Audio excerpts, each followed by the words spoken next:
Even when you feel slow, you can still go. Even when there's no hope, you can still go. I never answer to no, man, I still go.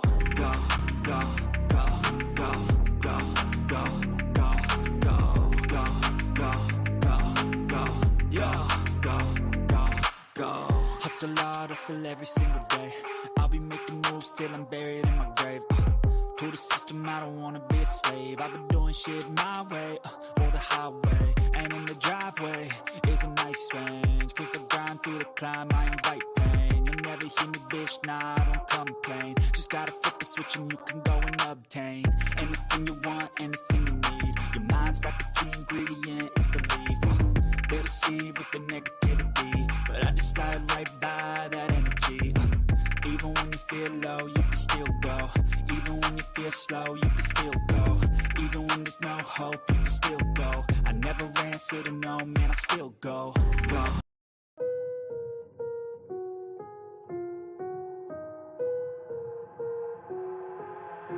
I've got an itch I can't scratch, I'm missing a piece that completes a whole part of me, an open wound scar to see.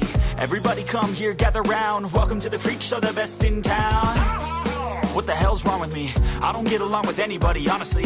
I've been living in my own head constantly. Thoughts jumbled round, think I need a new lobotomy. Wait, all these thoughts are too negative. I don't wanna get lost in the sedative. Gotta show them what I got, I'm competitive. You know I'm about to go off, I won't let them win. I'll take a stab, I wanna chase the bag. I wanna weigh, I can change all the things I lack. I gotta face the facts, I got a taste in that. Got me obsessed with the rest, I got an itch to scratch. I'll give up everything.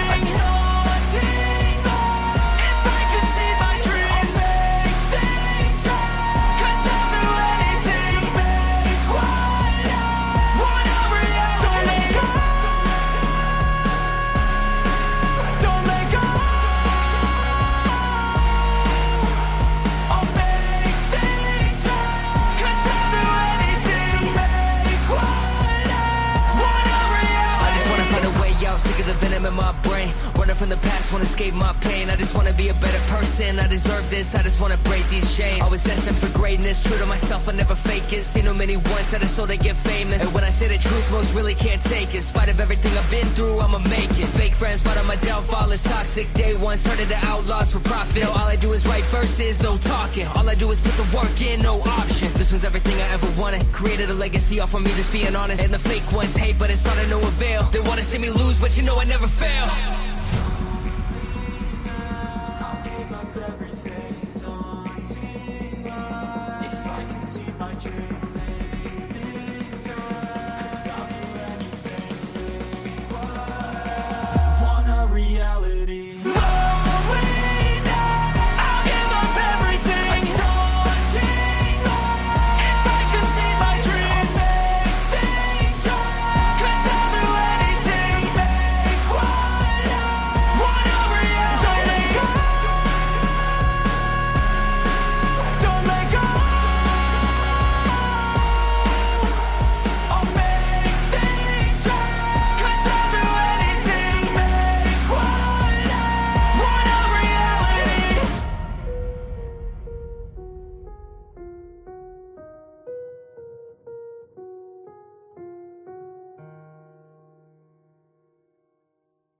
Hey, hey, hey.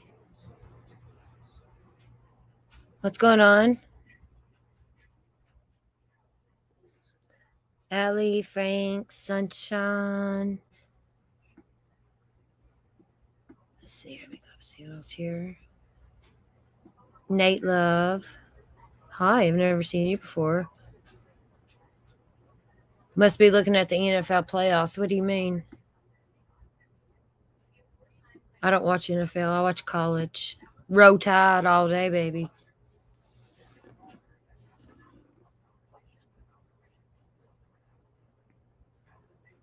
If y'all heard about this mass shooting, Frank let me know about it. Frank, is this connected to the one that where they killed that baby and stuff? I was trying to look into that. I don't know. I'm a little confused about it. Let's watch this. This is the presser from earlier about this. Birmingham.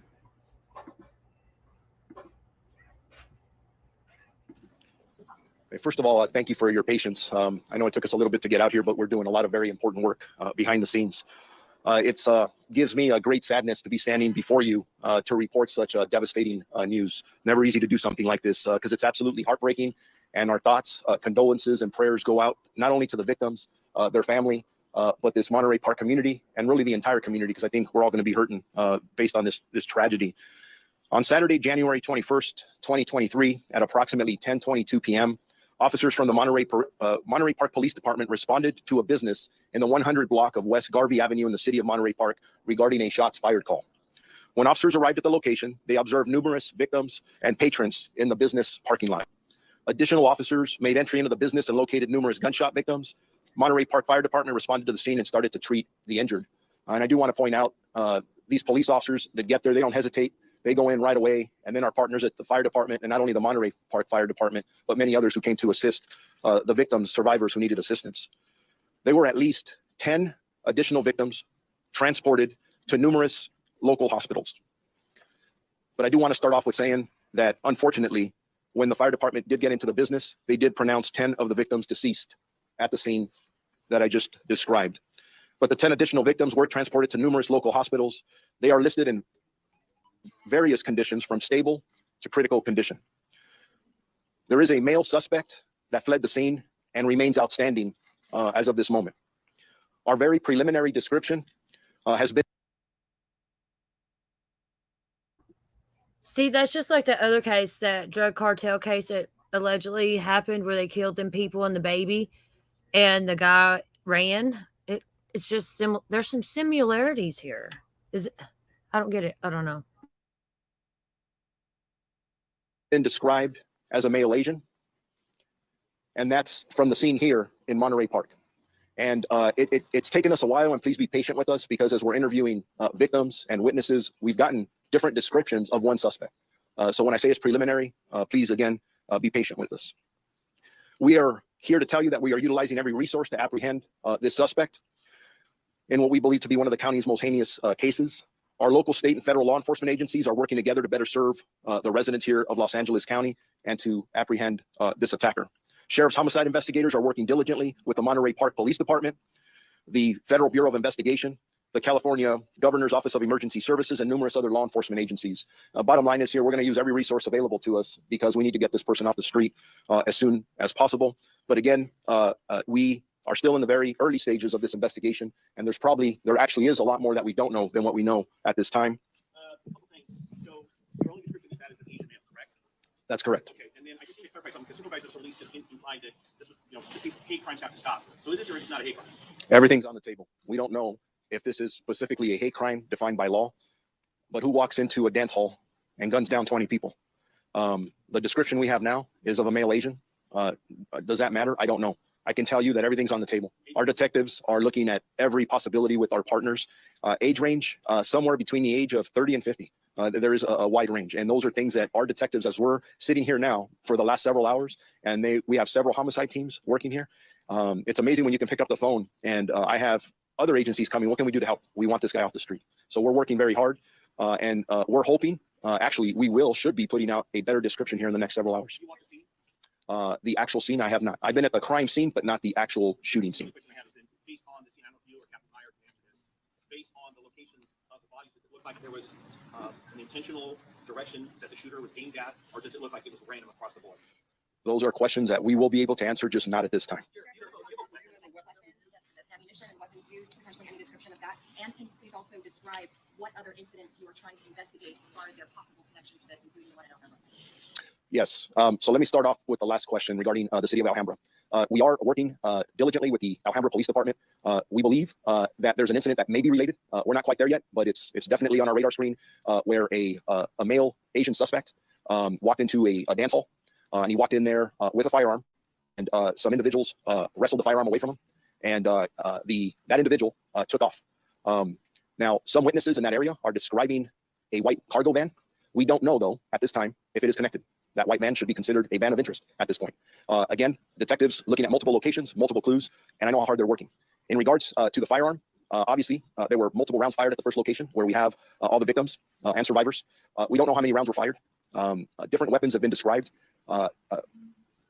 In In regards to the specific weapon, we don't believe it was an assault rifle at this time, but again, that's part of the investigation that we're looking at, just to make sure, and I don't want to put out bad information. Sheriff, without giving us things that you cannot tell us, do you have things, solid leads right now, which are possibly connecting you to this gunman right now? I know you cannot give us details of them, but do you have some solid leads which give you hope that you're going to find this person very quickly? I always have hope, and we have amazing detectives out here. The resources that they have are utilizing out here. There are multiple leads that we are following, but please keep in mind our priority here is obviously we get to the victims, we get to the survivors. We're going to wrap our arms around the families, but the next top priority is to arrest the person who did this, charge them, and get them prosecuted to the full extent of the law, no matter what the intent, motive, or anything was. So that's always a possibility. Again, very early on in this investigation, that's a possibility. When you're a good detective, you don't take anything off the table. Everything's a possibility, and that could be one of them. Has anyone said that in either of these two places we think we know the person? We are still in the process of interviewing dozens of witnesses, and I'm not going to get into detail yet about what they said. Look at how many cameras are in front of me. Suspect could be watching right now. Sheriff, the Alhambra incident, is there a weapon if he was disarmed? Do you have weapons in that incident? We do. Can you tell us what it is? Not at this time. Do you think that that could be your weapon from the crime here? It absolutely could be. We don't know yet. Can you describe the victims as far as their age range, gender, race, and income? In regards to the 10 deceased victims, my understanding, we have 5 females and 5 males. In regards to their specific ages, we have not been able to identify any of them yet. We will do that with our partners at the coroner's office when the time comes. I want to say it happened within 20 to 30 minutes of the first incident that we're here discussing. It happened after the Monterey Park incident. I don't have that information, but there were dozens of people in there. We don't believe that's necessary at this time, but we will consistently evaluate that. And if we believe that there's an absolute danger to the public, we're going to take every precaution necessary. We have a lot of resources out all over the place, and I don't think we're there yet, but it's always an option in the toolbox. Were all the victims, as far as you know, of Asian descent, the people who were killed, people who were wounded? We don't have that specific information yet because we have not identified them yet, but the assumption is that probably yes, but And any of them that are injured? no.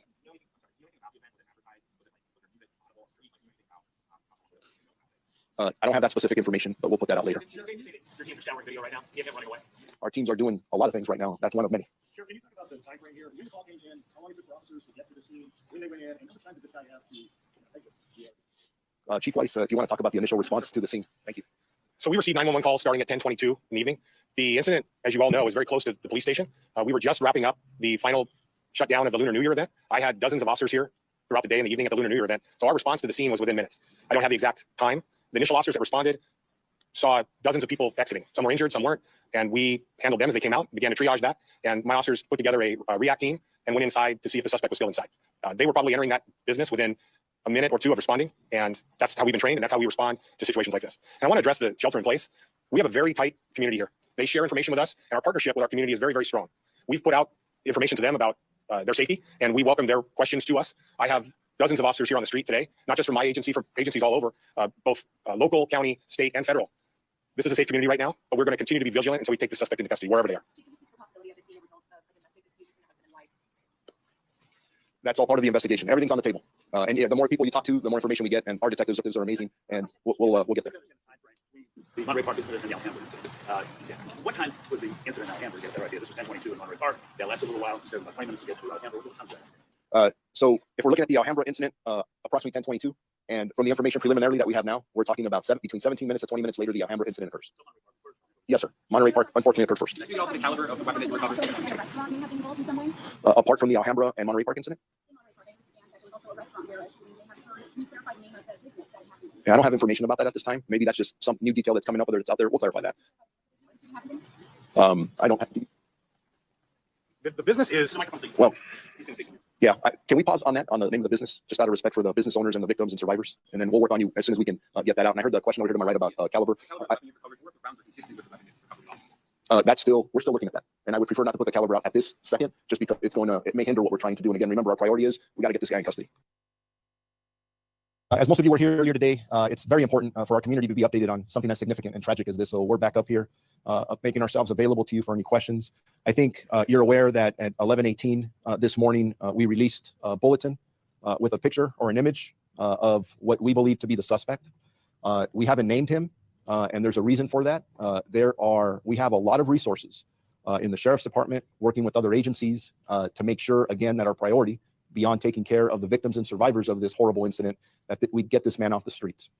So I think that all of you have received this. I want to address also that there is a tactical incident that's occurring in the city of Torrance that is being covered. People have asked, is that your suspect? We don't know. As I said earlier today, we had a vehicle that was described as a white box van, I guess you'd say, a van of interest. And there's a van that looks just like what was described to us in the city of Torrance. It's a barricaded suspect situation. We are working with one of our partner agencies, the Torrance Police Department, to resolve that. We believe there is a person inside of that vehicle.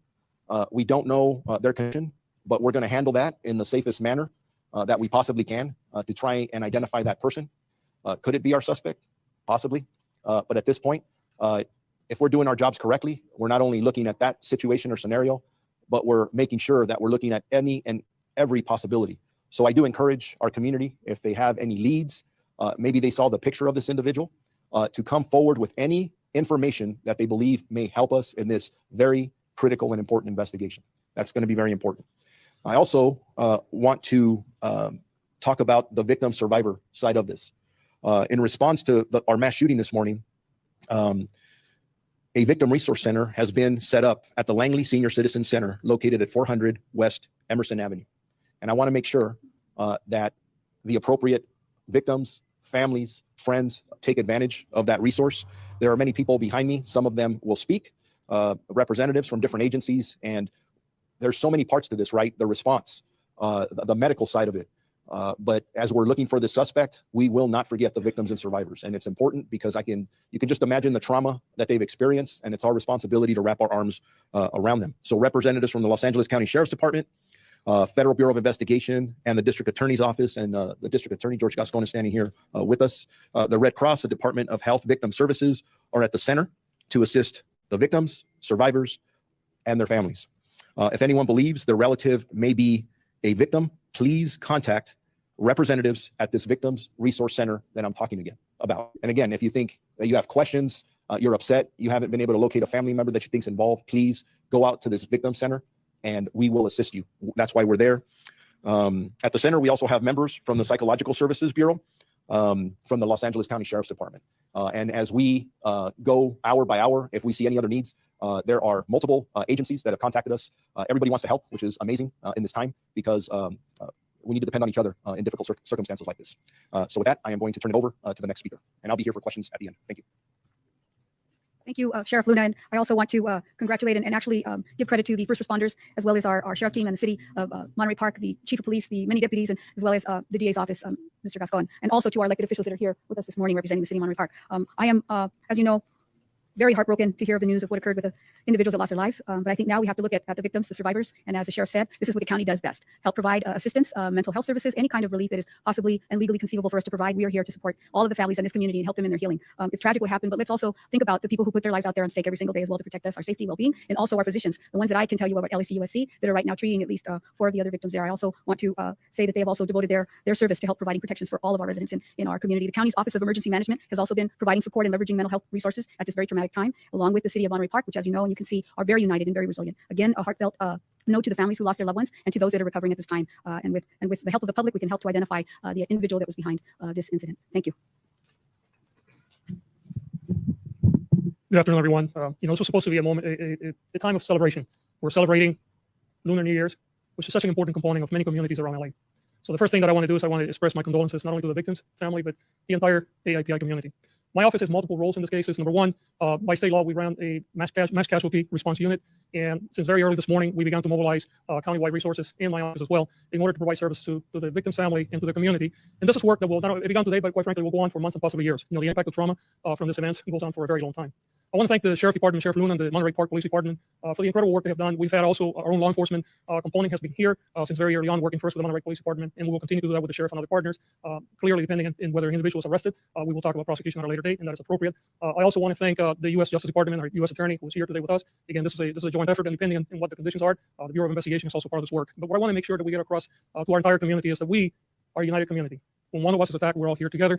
And regardless of what the motive was for this horrendous impact, for this horrendous event, we will continue to work together. We're here with Monterey Park, with San Gabriel Valley, with our entire community. And we're not only here today, we will be here every day until the work is done. Thank you. I'd like to thank everybody for coming out right now. And I want to speak to the Monterey Park community directly. Our police department, our city continues to provide protective services throughout this incident. We work with our partners both on a county, a state, and a federal level, and try to resolve the situation as best we can and take our suspect into custody. The sheriff talked about the Langley Center. That's where our victim assistance has been set up. I asked that the partners in the press give those victims' families a little bit of space over there so that they can get information. You can imagine when they woke up this morning after the Lunar New Year festivals from yesterday, and they may not have found their loved one next to them in the bed or at home, and how that's affecting everybody in this community right now. I want to assure everybody that as we get more information, we'll put it out as much as we can. And the Monterey Park Police Department is here as your partner in the community to keep it safe. Any information that people may have related to the incident, they can call the police station. We will try to get information out as soon as we get it. I have a lot of uniformed police officers that are out on the street. Every single one of them is committed to the community. And if someone in the community has a question, has a concern, is scared, that officer's out there to make sure that they're okay. And all they have to do is reach out and ask the question. I'm going to open it up to any questions. Thank you.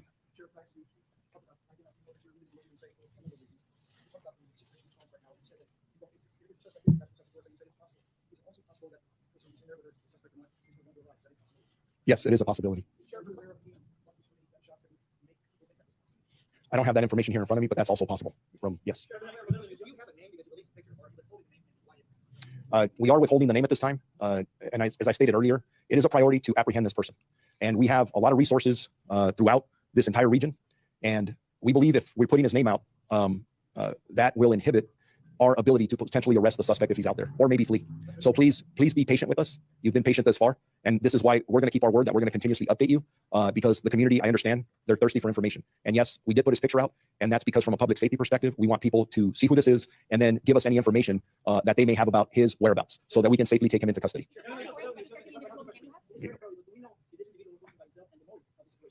No, we don't. And we have to keep all those options open. Was he by himself? Were there other suspects? Our detectives are looking at every angle. And that's the important thing that good investigators do, right? To keep every option on the table until we know for sure what the motive was, who else was involved. And other than getting this suspect into custody and providing the best case to either the district attorney or the U.S. Attorney's office, our job is to collect every shred of this awful puzzle that has been laid out by the suspect. So work in progress. We've been asked that, and we're looking at every angle, whether it's domestic violence. The question was asked earlier about a hate crime. You have to leave the door open for any possibility until we understand who this suspect is, what his motives are, where he came from, what his intention was. At the end of the day, as a sheriff's department investigative unit, we are responsible for providing all the facts and evidence to our partners in the prosecutor's office so we can prosecute this individual to the full extent of the law. Okay. I don't have that information right now in front of me. We should be able to follow up with you on that as this incident goes on.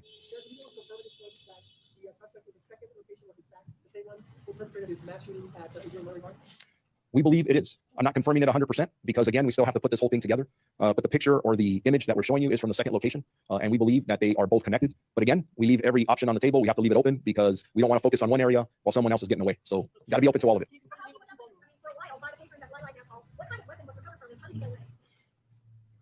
Earlier today, in regards to the weapon, I could tell you that it's not a high-powered assault rifle.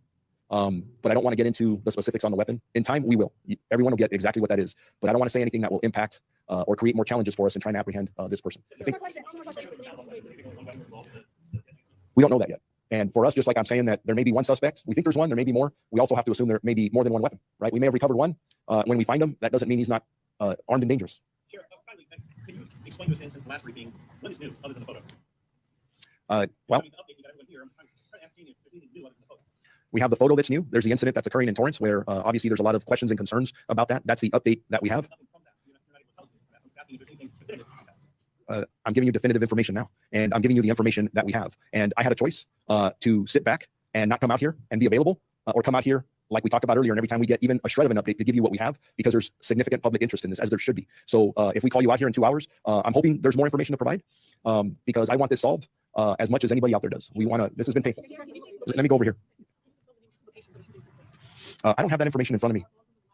Yeah, typically I don't put out the specific locations just out of respect for the business. I'm sure as the day goes on, we'll be putting down those specific names of the businesses because as you can imagine, if you're the business owner there and you had this horrible incident, they're traumatized as well. So let me go over here. You know, it is normal that when we have victims of violent crime, we don't talk about specific hospitals. And I'm going to share just a quick story as to why we don't. Earlier, it may have been mentioned that they were at a specific hospital and somebody called one of those hospitals to say something along the lines that they want to go and finish the job. That is absolutely horrible. So again, I don't believe that's the information. Please, these victims and survivors are dealing with so much. Let's not traumatize them more. So yeah, and be patient with us. And our Sheriff's Information Bureau will put out another time where we're coming out. And I hope to have even better information. But as of right now, that's what we have. And again, thoughts and prayers to all the families involved in this. It's a horrible incident for our county. So thank you very much. There you see that white cargo van that has been the subject of much attention all morning.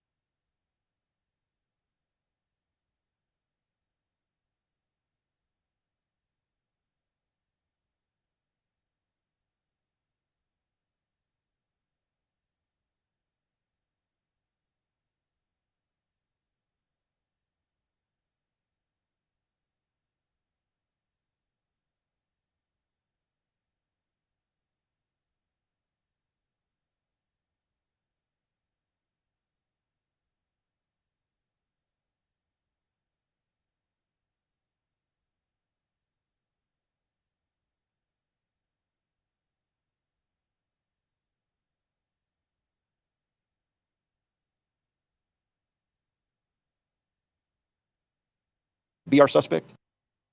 Also,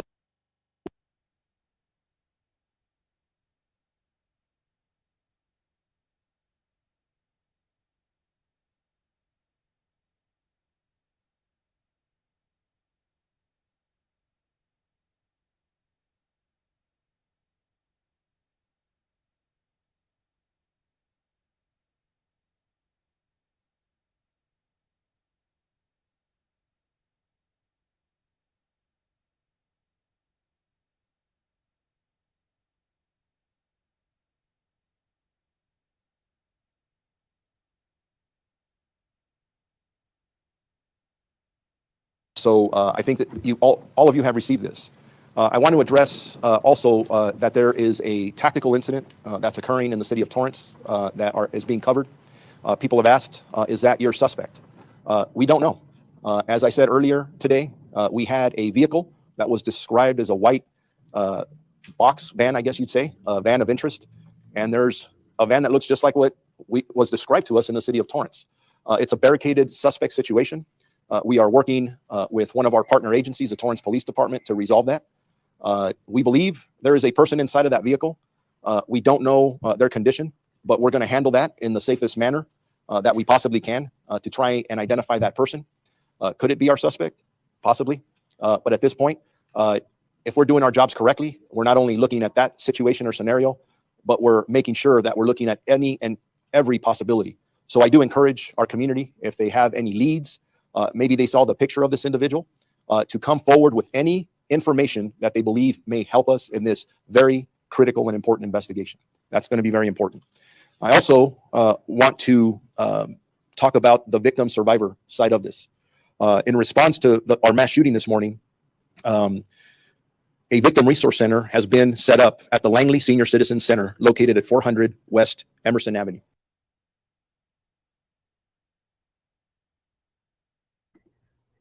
Frank, this is the same one we just played. Thank you, Cosmo Dreams, so much for that super sticker. I really appreciate that. All of the super stickers and memberships and all that, the money I make from that, I'm taking every single dime of it and putting it into a savings account or whatever. A lot of people know my story, but I'm saving it so I can get away one day and live life. See, it's very important to me, this channel, and I don't know if I'm doing it right. I'm kind of idiotic to this, and I don't know. I feel like I'm just stupid. But yeah, Cosmo Dreams, thank you. I appreciate that you're contributing to my fund to live a better life. I appreciate that a lot. And the memberships and reoccurring memberships, and yeah, means a lot for real. So I'm going to quit playing this one, since that's the one, because I don't really like going on my Facebook.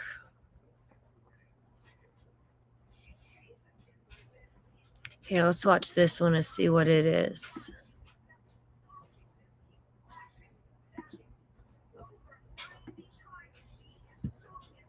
Team to arrive here, and Monterey Park PD also en route. And so initially we'll probably see the FBI and the other government agencies coming down to check this out as well.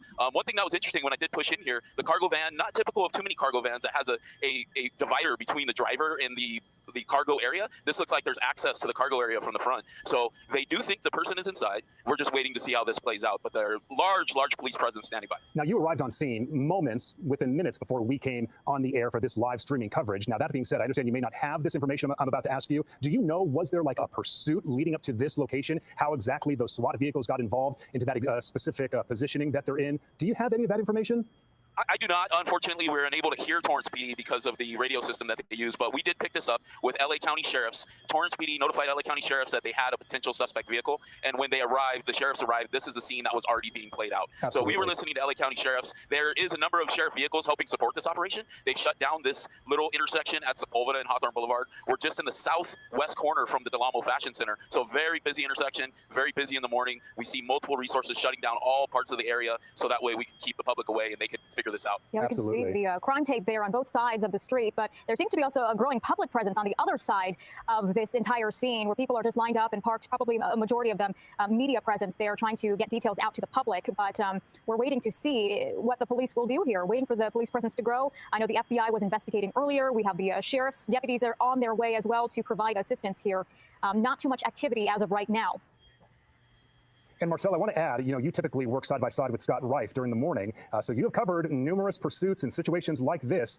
Your take on what you're seeing with the body language of these officers, the canine that's on standby. Do you gather anything from what you're seeing on the body language? Clearly, I mean, guns are drawn here. What does that tell you? Yeah, Mark, I believe the posturing that they have right now is definitely of one of they are on alert. You typically don't see this type of enforcement and or the outpouring of the resources if they didn't think somebody was in there or they didn't think they had a suspect involved. So they are taking every precaution to make sure that they are safe and that they keep the public safe by just making sure this person in this van does not cause any more harm to the general public. Yeah, and there really is kind of a best case scenario where it's not in a neighborhood. You don't have homes there. It looks like they've cleared the parking lot. So you don't have a major risk of bystander individuals who could be caught in this. You can see the full intersection has been shut down. So they're working to make sure they have a good perimeter here for this active situation that is unfolding, not knowing if that suspect who they believe is in the van is still armed. Again, we had the information that the suspect who was at the second incident last night had a weapon taken from them. So does this individual have additional weapons? That is adding to a lot of the questions and the concern this morning. Yeah, it looks like they're doing a good job of clearing that area for this approach. Now, Marcel, we're going to put you on standby real quick because we also want to go now to Bruce Thomas, who is our law enforcement expert that we have been talking to throughout the morning, who's been giving us some really good insight on the process that law enforcement goes through and what sorts of information that they release at certain times of an investigation. Now, Bruce, you're taking a look live at the suspect in that cargo van being surrounded by 2 SWAT vehicles by Torrance PD. Can you give us your take on what's happening here? Yeah, what it is this is basically a felony traffic stop, which has now escalated into a SWAT operation. Torrance PD has moved what are known as Bearcat vehicles. They're armored personnel vehicles used by law enforcement. They've pinned the white van from the rear and from the front, and then SWAT is able to operate from the turret on top to get a good look inside safely, and the officers can do that. And Bruce, we talk about this often. Time is on their side, especially with these circumstances. I was speaking about the perimeter that they've established. You don't have homes. The person is somewhat trapped in there, not moving. Time is on their side. Can you speak to that? Yes, it is. They have a great operational area. It's an industrial area with a parking lot. And I mean industrial meaning full of businesses that some are open, some are not on Sunday. So they have a great field of fire, a great operational area. Yes, time is definitely on their side. But many people who are watching right now are wondering, why aren't they moving in? What are they specifically waiting for? Can you give us context? Sure. Well, what they're doing is they're treating it as a barricaded suspect, a suspect who is not cooperating with law enforcement and possibly is armed. So at this point, there's no rush to go into that vehicle. He is not going anywhere. That vehicle is not going anywhere. So eventually, they will make an approach using different tactics, which we will see live on TV. Is that typically usually the first step, something like tear gas through the windshield? It can be. The first step would be to call the suspect out. Step out of the vehicle with your hands up, giving some very precise verbal commands to the suspect. Eventually, if that doesn't work, then they do have to make an approach. They can shatter the window with glass-shattering rounds or less lethal weaponry, and then deploy pepper spray and or tear gas into that vehicle. Let's assume and hope that this is the correct suspect vehicle, and it really speaks to the power of law enforcement and the mutual aid, the fact that they were able to locate this within hours. We were speaking earlier this morning that more cases than not, the suspect in these mass shootings is located, and often pretty quickly. The fact that this guy left the scene, has been on the run, miles away across town, and still located, I mean, that is just incredible, because the description of the van, and now that we see it, it's somewhat of a needle in the haystack, because there are so many of these white cargo vans on the road. Look, we pan over, there's another one. Yeah, and even at the scene in that vacant lot, there were 3 right there. It's a very common vehicle, especially in LA County, and to the sheer magnitude of investigators to be able to put this information out and to locate it in Torrance, totally other end of the LA County spectrum. Yeah, Torrance is now taking over at least this situation. We know that Monterey Park PD is on their way and that sheriff's deputies are possibly on scene as well. What is the big purpose of having multiple agencies on scene for a situation like this? Well, it's multifaceted. You have the sheriff's homicide investigators, who are the lead agency in this, along with Monterey Park PD. You now have Torrance, who has found the vehicle possibly and is conducting a SWAT operation on the vehicle. So ultimately, when the suspect comes out, and we'll believe he will be turned over to Monterey Park PD, who will probably transport to their facilities, and then sheriff's homicide will interview. So there's multiple things going on right now. And there's always that question, is the condition of the suspect, assuming he is in the vehicle there in the back area that we can't see. What is his condition? There's so many question marks as to what's happening inside of that van this morning that we will, of course, hold off on until we get it confirmed. No doubt law enforcement from the San Gabriel Valley area and the County Sheriff's Department will be responding to this scene. It was earlier this morning. I guess we're going on 2 hours ago, maybe 3 hours ago, that we heard from law enforcement. The County Sheriff Robert Luna from Monterey Park, from the City Hall, they spoke about what they knew. And at the time, it wasn't much, only that it was an Asian man identified as the suspect in this white type of cargo van. So it really is piecing together rather quickly. Little bits of information throughout the morning have been coming out. But this is typical. I mean, that's the way it works. You get little slivers of information. And Bruce, it can be the smallest thing that tips off officers to send them in the right direction. Yeah, they might have got some video surveillance of the vehicle, the license plate, and then knew that it was coming from this particular area of LA County, notified the law enforcement agencies down in the South Bay. Torrance found the vehicle. There may have been a slight pursuit, and ultimately we end up where we are now. Okay, sounds like we are going to be getting some new information in just a few minutes. At 11:30, we hear there is going to be another press conference regarding this mass shooting from overnight. Very interesting as we continue to look on the left side of your screen as this suspect apprehension is still ongoing.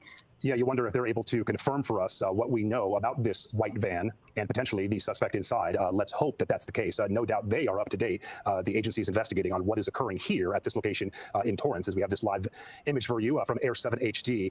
You go back just to the heartbreak of the crime and what this individual is allegedly responsible for. 10 lives taken in Monterey Park, an additional 10 more at least injured in that shooting. The emotional trauma for the community that was celebrating the Lunar New Year with a festival last night that had wrapped up. The festival was scheduled to continue this morning. That has been canceled. So just not only the loss of life and those injured and what's going to happen with those families that were impacted, but the community. We heard from a baker earlier this morning that simply works in the area and how impacted he was emotionally, but by what happened in his community to his neighbors, and not knowing, did he know any of the victims? You know, there's so many questions and so much impact that, you know, occurs from this. And again, throwing out that clarification that the shooting in Monterey Park did happen at a dance studio with the Lunar New Year celebration just about a block away. It did not specifically happen at that celebration, but because it was so close to where about 100,000 people were supposed to be visiting throughout the weekend, people are saying this could have been much, much worse. And now with the Lunar New Year celebration still going on, Asian Americans celebrating, we've been hearing that many are feeling very torn because of such a tragic shooting on what was supposed to be a very joyous and happy celebration and holiday.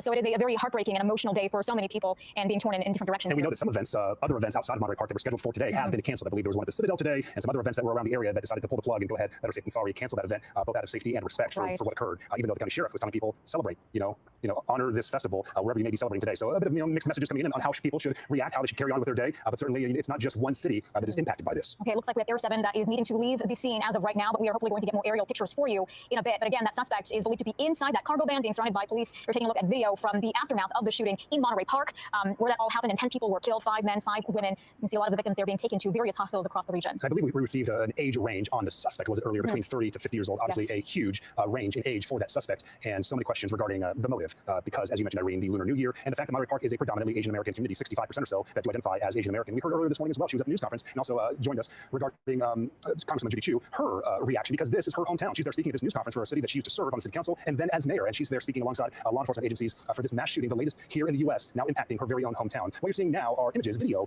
we had from just moments ago above that situation in Torrance near the Del Amo Fashion Center Mall, where law enforcement agencies with the Torrance Police Department are surrounding that white van described as the possible suspect vehicle connected to the mass shooting last night. And we were just speaking with Bruce Thomas, our law enforcement expert. He was mentioning to us that they're treating this as a barricade situation, so time is definitely on their side where he doesn't have anywhere to go. The big question is he dangerous and armed inside that vehicle? Does he pose a threat to the officers who are responding to the scene? And that is why you can see many of the Torrance police officers on standby, on guard there. They even had a canine there as well, just in case. So we're waiting to see what they will do next to get this suspect out of that van.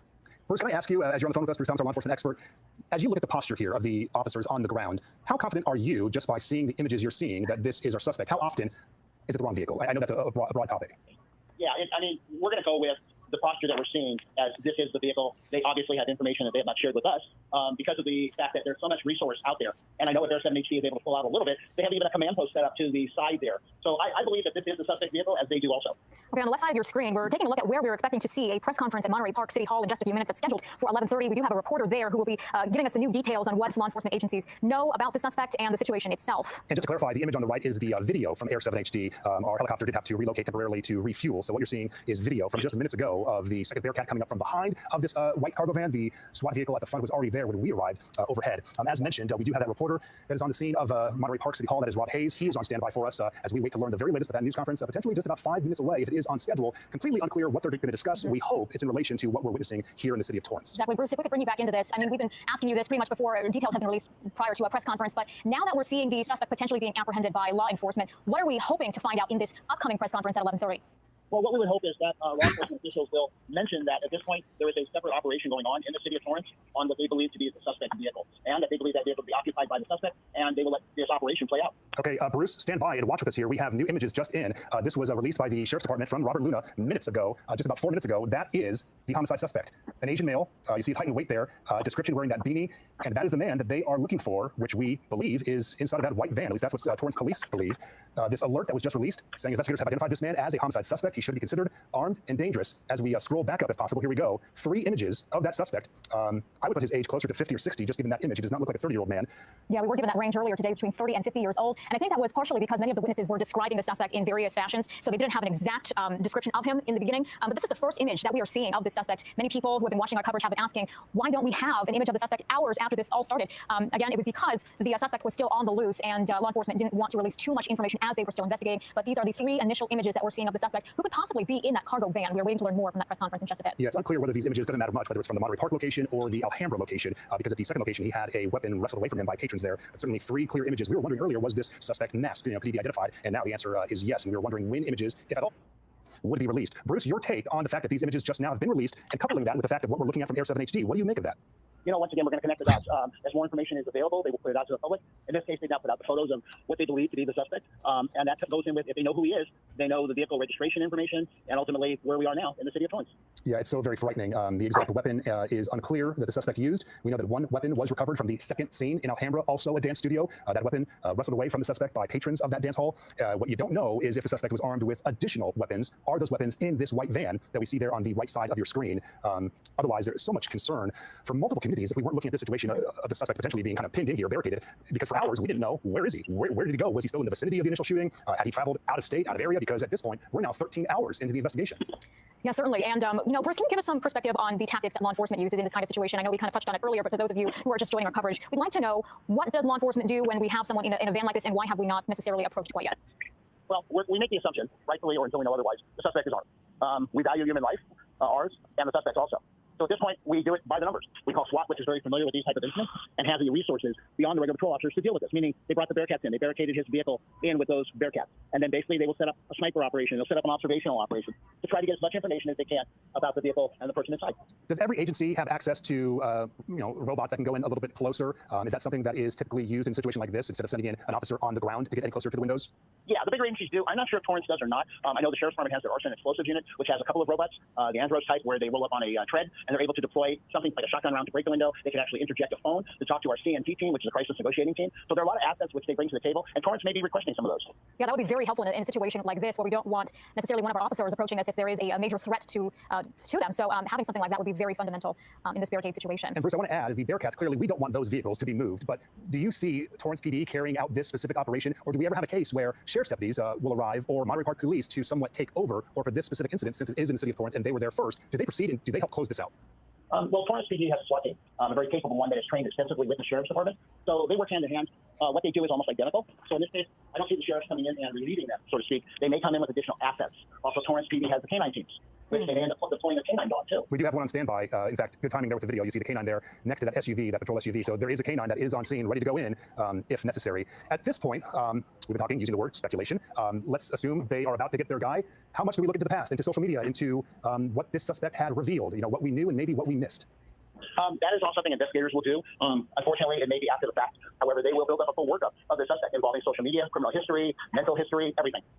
Just to give you, for those of you who are watching, just to give you an update on where we are with our coverage, you're taking a look at video from earlier on the right side of your screen, but we are waiting for our chopper to get back over this situation so we can get live pictures. We also have a reporter there at the scene we should be talking to hopefully in the next few minutes or so. On the left side of your screen, you're seeing that podium at the Monterey Park Civic Center, where we've also just gotten word that the press conference with updated information has been pushed back a few minutes to roughly around 11:45. So that is when we're hoping to get that new information into our newsroom. Yeah, during the news conference we had around the 8:30 hour. So yeah, that is 3 hours ago. We heard from the LA County Sheriff. We heard from the Mayor of Monterey Park. We heard from the Police Chief of Monterey Park. We heard briefly from the Assistant Director in charge of the FBI. He did not speak much as to the investigation, but clearly a joint investigation investigation, lots of mutual aid being poured into this, including the ATF. And Bruce, the ATF going to play a big role in this as well. How does their role differ from, say, the local agencies? The ATF will be involved in tracing this gun. Was it purchased legally? Is it a ghost gun?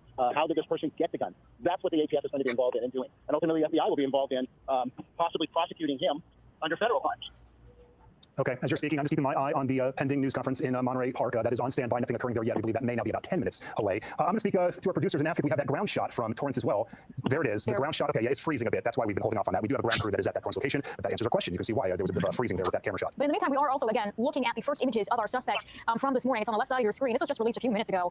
People have been wondering who this person is and what the motive was. We simply do not know at this point in time. That hasn't been released by sheriff's deputies or investigators, but we do know this is the person they are trying to get a hold of. This is someone in a black beanie, a black leather jacket, and we're hearing some of that audio recording from when that shooting first occurred last night. That was from the police scanners overnight. You're taking a look at some video from the aftermath of this with the victims being transported to the hospital. Yeah, you can imagine always that chaos and that initial response and what information was going out, what those initial responding officers found when they arrived. They're in the parking lot, victims pouring out of the dance hall, then to go inside and find those 10 victims who were killed. They died inside that dance hall at the location in Monterey Park. Bruce Thomas, I know a lot of our viewers are not fans of the hate crime discussion because what does it matter? And the fact here that you have an Asian male suspect potentially connected to a crime against victims who are predominantly Asian American. Yeah, I mean, hate crime, it's a title. It is something, that we in law enforcement have come to use, just as we use the word terrorist, domestic terrorism. It is more for prosecutorial purposes, but it also opens up local law enforcement, local cities, to be able to get some additional training monies. And hate crime is just a wrong crime on somebody because of their ethnicity, their race, or their gender. And there has to be some sort of, wording or social media post or something left at the scene of the crime that indicates that this was done out of hatred for a certain group of people, that in the eyes of the law designates this as a hate crime. Is that correct? That's correct. And that's something where the feds come into play now with the enhancements during a criminal trial, seeking additional years against the suspect for hate crimes. As it is, there's a lot of federal legal statutes against that. But the sheriff has said this is not off the table. They have not ruled it out, but they have not found an exact motive for the shooting at this point in time. So people have been trying to figure out why that specific dance studio and why so close to a Lunar New Year celebration. Absolutely. I want to point out here, we now have that ground shot up, and it is transmitting from Torrance. And great work there, zooming in to that white van. This is a live image there. This is Sepulveda and Hawthorne in the city of Torrance. It is not at the Del Amo Fashion Center. It's across the way from that location. But that just gives you perspective on where exactly this is occurring for those folks who may live or travel in that area. Sepulveda and Hawthorne is the location. And it looks like, if you see behind the Bearcat, they have a drone that has been taking a look inside the vehicle. So Bruce, before you were talking about robots that would scan this area just to make sure that none of the officers got too close to any sort of threat. But now we're seeing a drone right behind that Bearcat taking a look at what might be moving around inside the cargo van. Yeah, and even as we say that as well, vehicles are kind of restaging, moving back a bit. It leads you a question, are they about to move in? A lot of movement here with officers on the ground. Bruce, why do they typically do that? We're seeing a lot of vehicles back off here. To case in point with the drone, most law enforcement agencies, SWAT operations, have now used the drone to get a very safe observational platform. So that's what you see. Torrance PD does have one. Sheriff's Department has deployed it. Torrance PD has deployed it before, so that's what they're doing. To your second question, they are moving the regular officers out of position, and those officers will be replaced by SWAT operators, just because they're well versed in this type of situation. And what will those SWAT operators be doing next, possibly, as they move into their location? They practice this. So they have plan A, B, and C. And what they're going to do is they probably will deploy some sort of less lethal weaponry to break the window of the van. A van is a very complex situation because there's not many windows like a vehicle or a car. You've got the front windows inside, driver's side, that's about it. So, and the front windshield is very problematic to break through. So they will probably deploy something like a pepper ball, glass shattering round, which they have, and that will break the window. And then they will introduce maybe a CS gas, pepper spray, or tear gas into the vehicle to get the suspect to leave. You mentioned breaking the window. It's hard to tell from this perspective, but the driver's side rear view mirror on this van, it's hard to tell if that is shattered or not. It does appear that the glass is broken. I want to thank our photographer on the ground for putting on the extender there, but that sure looks like it's shattered, whether it's the rear view mirror or if it's a reflection of the front windshield. Yeah, it's only taking some damage possibly from that Bearcat hitting it head on. We're not quite sure what led up to the vehicles being positioned in this way. And was there a pursuit? We don't have that answer. We questioned it. We didn't know if there was some type of pursuit leading to this location. If that is the case, we are not aware of that, but maybe that would help explain that situation, that maybe some type of shots, non-lethal, were shot earlier to break that window or from the impact, as Irene mentioned. So just wanted to point that out since we could at least see it from our ground camera. Those officers, the SWAT team on standby, waiting to make their move. A little concerning that in the distance behind this Bearcat, you can see members of the public that are still kind of in the vicinity of the area. I saw as we were pushing in that there were plainclothes citizens that were kind of in the area somewhat watching what was going on. Not the best location to be in, knowing the risk of what we're looking at here, as officers are essentially waiting to make their move. The time right now is 11:42 as we are streaming live here on Eyewitness News.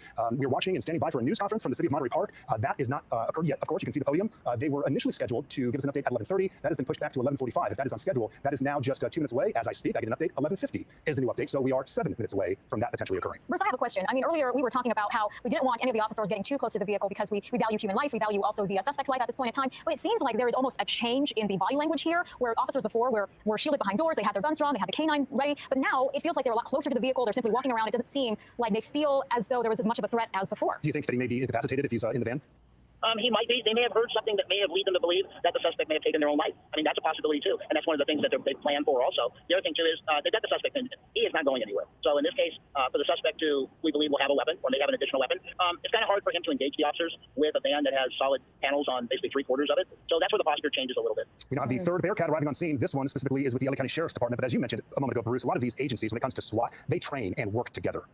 Yeah, the Sheriff's Department is the lead agency for SWAT tactics. They even train Torrance. They train Beverly Hills PD, other agencies, including the FBI and the Secret Service have trained with them.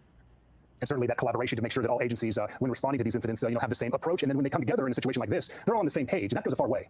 Yes, it does, even to the point where the verbiage and the wording of commands and things are universal. Very interesting to see what they will be doing next. They're huddled in behind that Bearcat, which is very close to the vehicle itself. It looks like Torrance PD has also backed away from that specific location. Again, we're about 5 minutes away or so from hearing an update on this barricade situation with the... Heather, hey love. Another OG. She's OG. Surprising that they could hold a press conference when we are unresolved on the situation on the look of your screen. If we don't know for sure what is inside the van, I just question what type of information law enforcement from Monterey Park is going to be able to provide. Does that strike you as odd, and maybe this may continue to be pushed back? Bruce, what do you think? Yeah, my guess is they are going to continue to push it back until this operation has concluded. You can't, once you open the door, so to speak, and say, well, law enforcement officers from Torrance and the Sheriff's Department are conducting a felony traffic stop on a suspect vehicle, and the suspect has barricaded himself in. Well, we all know where the next questions are going to come, and we don't have answers to them. So my guess is, being a former PIO, I would push this back until this operation is concluded. Yeah, it was just interesting to see that they had scheduled that press conference at 11:30, and now they're pushing it back further and further. And as we wait for this this situation here with the suspect in the van to conclude. At this point, at 11:47, I got to assume that most of our viewers, including here in our streaming coverage, are somewhat up to speed on what's been occurring. So many people get those breaking news alerts and woke up to the news this morning. But as we are now some 13 hours into the investigation, multiple hours into our live coverage, you got to assume a lot of people are up to speed here. But all of this stemming from the overnight or late night mass shooting in Monterey Park, in which 10 individuals were killed, another 10 more that were injured in that shooting, and then a secondary incident that was essentially thwarted in the city of Alhambra, both of them being dance studios where people were out celebrating, unknown if they were competing, but celebrating with dance last night on a Saturday night when all of this unfolded. And at the dance studio in Alhambra, witnesses say they saw the suspect leaving in that white cargo van that we were seeing on the left side of our screen on our live pictures. So that is the vehicle that they were describing to law enforcement. Something of note, we just got word as well, the press conference has actually been pushed back even more to noon. So we're waiting for more details again as the law enforcement.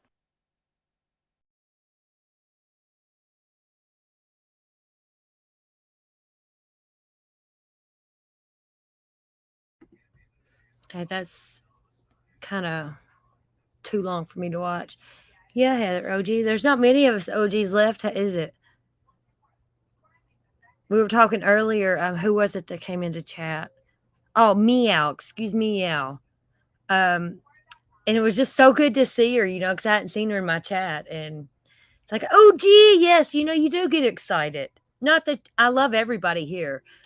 But, when you go back 3 years with some people, yeah, we've been through a lot together, all of us.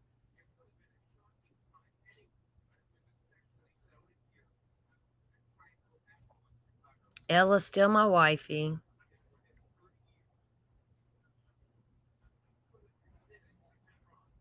Heather used to be a panel hoe, and y'all would have loved her.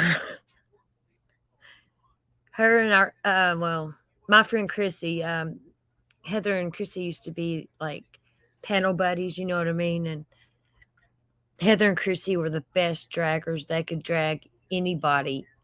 And Heather's like, she just laughs at them. Like nothing bothers her. I love it. Yeah, snaps, happy snaps. Wasn't it like that, happy snaps or something like that? Or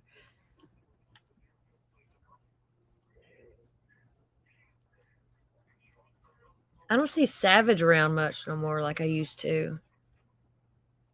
I like to see Savage.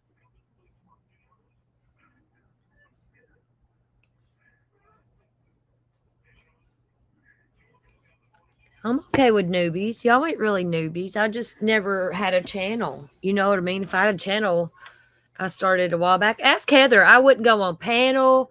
The only time I would talk to people was like whenever we had our Discord, because Heather was in that Discord and stuff. Like we do the voice chats, and I still wouldn't even talk every now and then. But we all had a private chat on Facebook. There was several of us in it, and I would talk on that all day long. But when it came to talking on the internet, ask Heather, I would not do it. Yeah, I see her in Queens occasionally, but not very much. She must have a lot going on. Oh, Sunshine. So you're fairly new. I've been on here since 2018, but I never chatted or got into communities or nothing. I just followed true crime, mainly Chris Watts. Then, oh, Heather, newbies, remember that? That started a whole fucking war, didn't it? Newbies, and then the dick swing. And then we had Mo Biden talking about penis.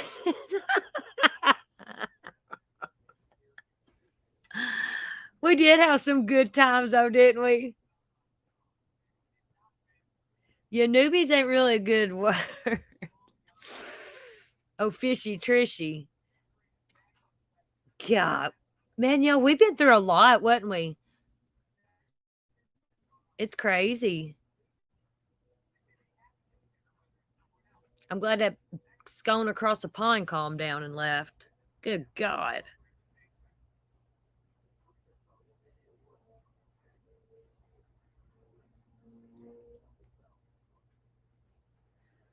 "2020 will always be the year. COVID and Michael Long. What the hell?"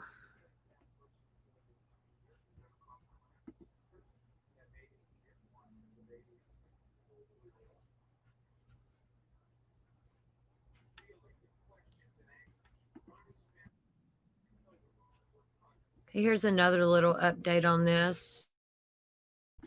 This is brand new and I want to hear it. Hey, Frank.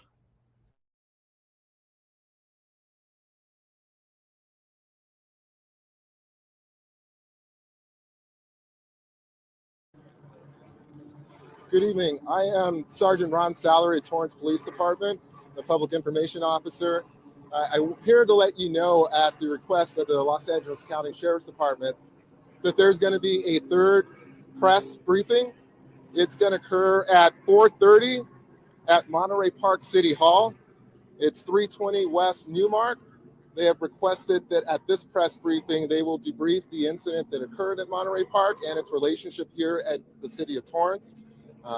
At this time, I'd like to introduce Janice Hahn, who had some words that she'd like to say. Thank you. As he said, the press conference is at 4:30. It's going to be in Monterey Park. That's going to actually talk about the particulars of the case.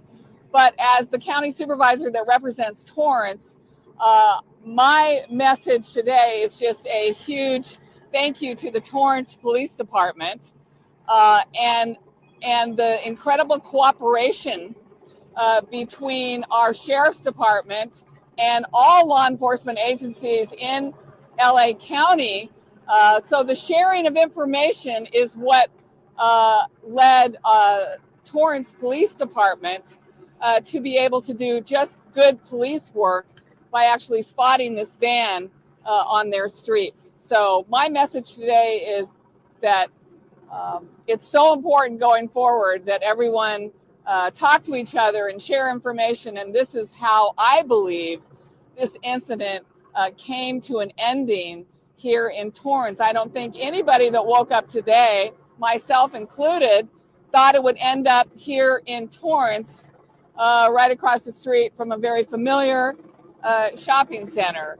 But I, again, can't thank enough Chief of Torrance Police Department, Chief Hart, and all the officers on patrol who do their job every day. But because of the information they got from the LA County Sheriff, they were able to be on alert and were able to spot this van and bring this to an ending.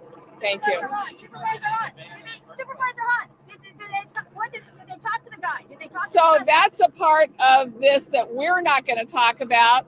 Let me bring up the mayor of Torrance, George Chen, who also wants to say a few words. Thank you, Supervisor Hahn. You know, as we celebrate the Lunar New Year today, it's intended to be a joyous occasion. So I want to first of all give my condolences to the family who lost loved ones today, last night at Monterey Park, and the victims in Alhambra. The words cannot say how much we are grieving with the family members and that suffer through this tragic events. Now, moving on to the city of Torrance, you know, the response by the integrated law enforcement community is an example of what happened today.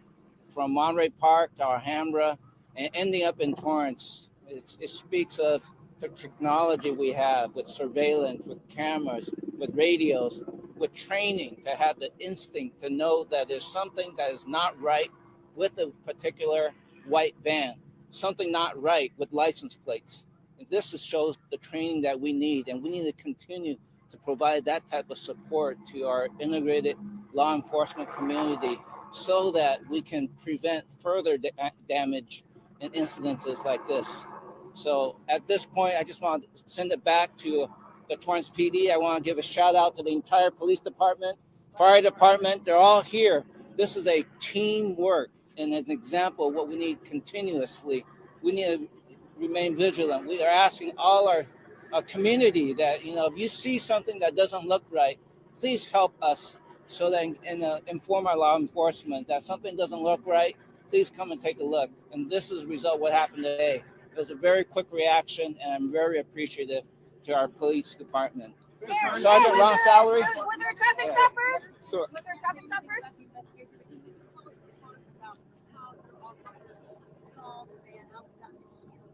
Yes, I just want to restate again that at the request of the Los Angeles County Sheriff's Department and their ongoing investigation, they've requested a third press briefing. It's going to be at the Monterey Park City Hall, where they will discuss the incident that happened today earlier in Monterey Park and its relationship to the incident that happened right here in the city of Torrance. And that will be at 4:30, and you're requested to be at that briefing. We have nothing further at this time. Thank you very much. Thank you.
Where's the presser at?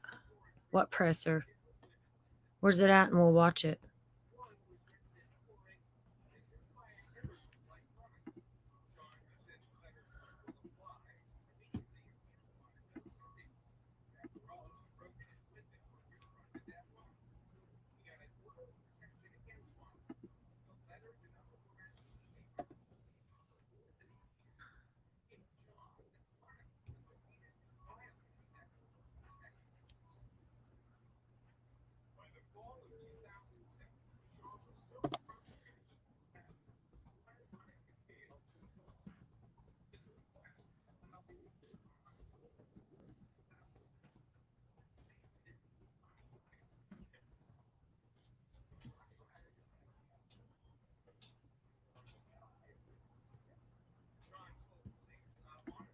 Okay, while we wait on that, I'm going to show, I don't know if I showed this or not.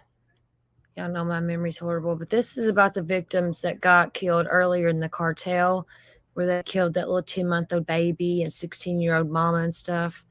This is a little more information on that.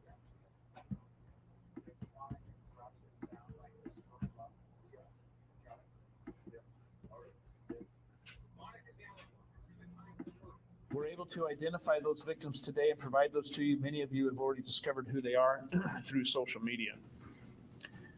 I would caution you, please don't be listening to factual information from social media. That is not where you will find your facts. I will keep you informed. I will make sure that you have what we have as we are able to release to you for the integrity of the case. If you have questions, please reach out to our media services here at the Sheriff's Office. What we're able to give you, we will. One of the victims, when deputies arrived, was still alive. He immediately began CPR. Unfortunately, he died at the hospital. The victims are here. Eladio Perez, 52 years of age. Marcos Perez, 19 years of age. Jennifer Anaya, 49 years of age. Rosa Perez, 72 years of age. Alyssa Perez, 16 years of age. And Nicholas Perez, 10 months of age. I'd like to make a correction. On scene that night, we believe that the young teenage female was 17 years old. In fact, we later learned that she was 16 years old, and I believe I put out that she was 17. We also believe at the time that the infant was 6 months old. We later learned that it was 10 months old. So I want to make that correction for all of you today. She was 16, and the small infant was 10 months old. She was found, along with the infant, laying next to her mother, his mother, down the street.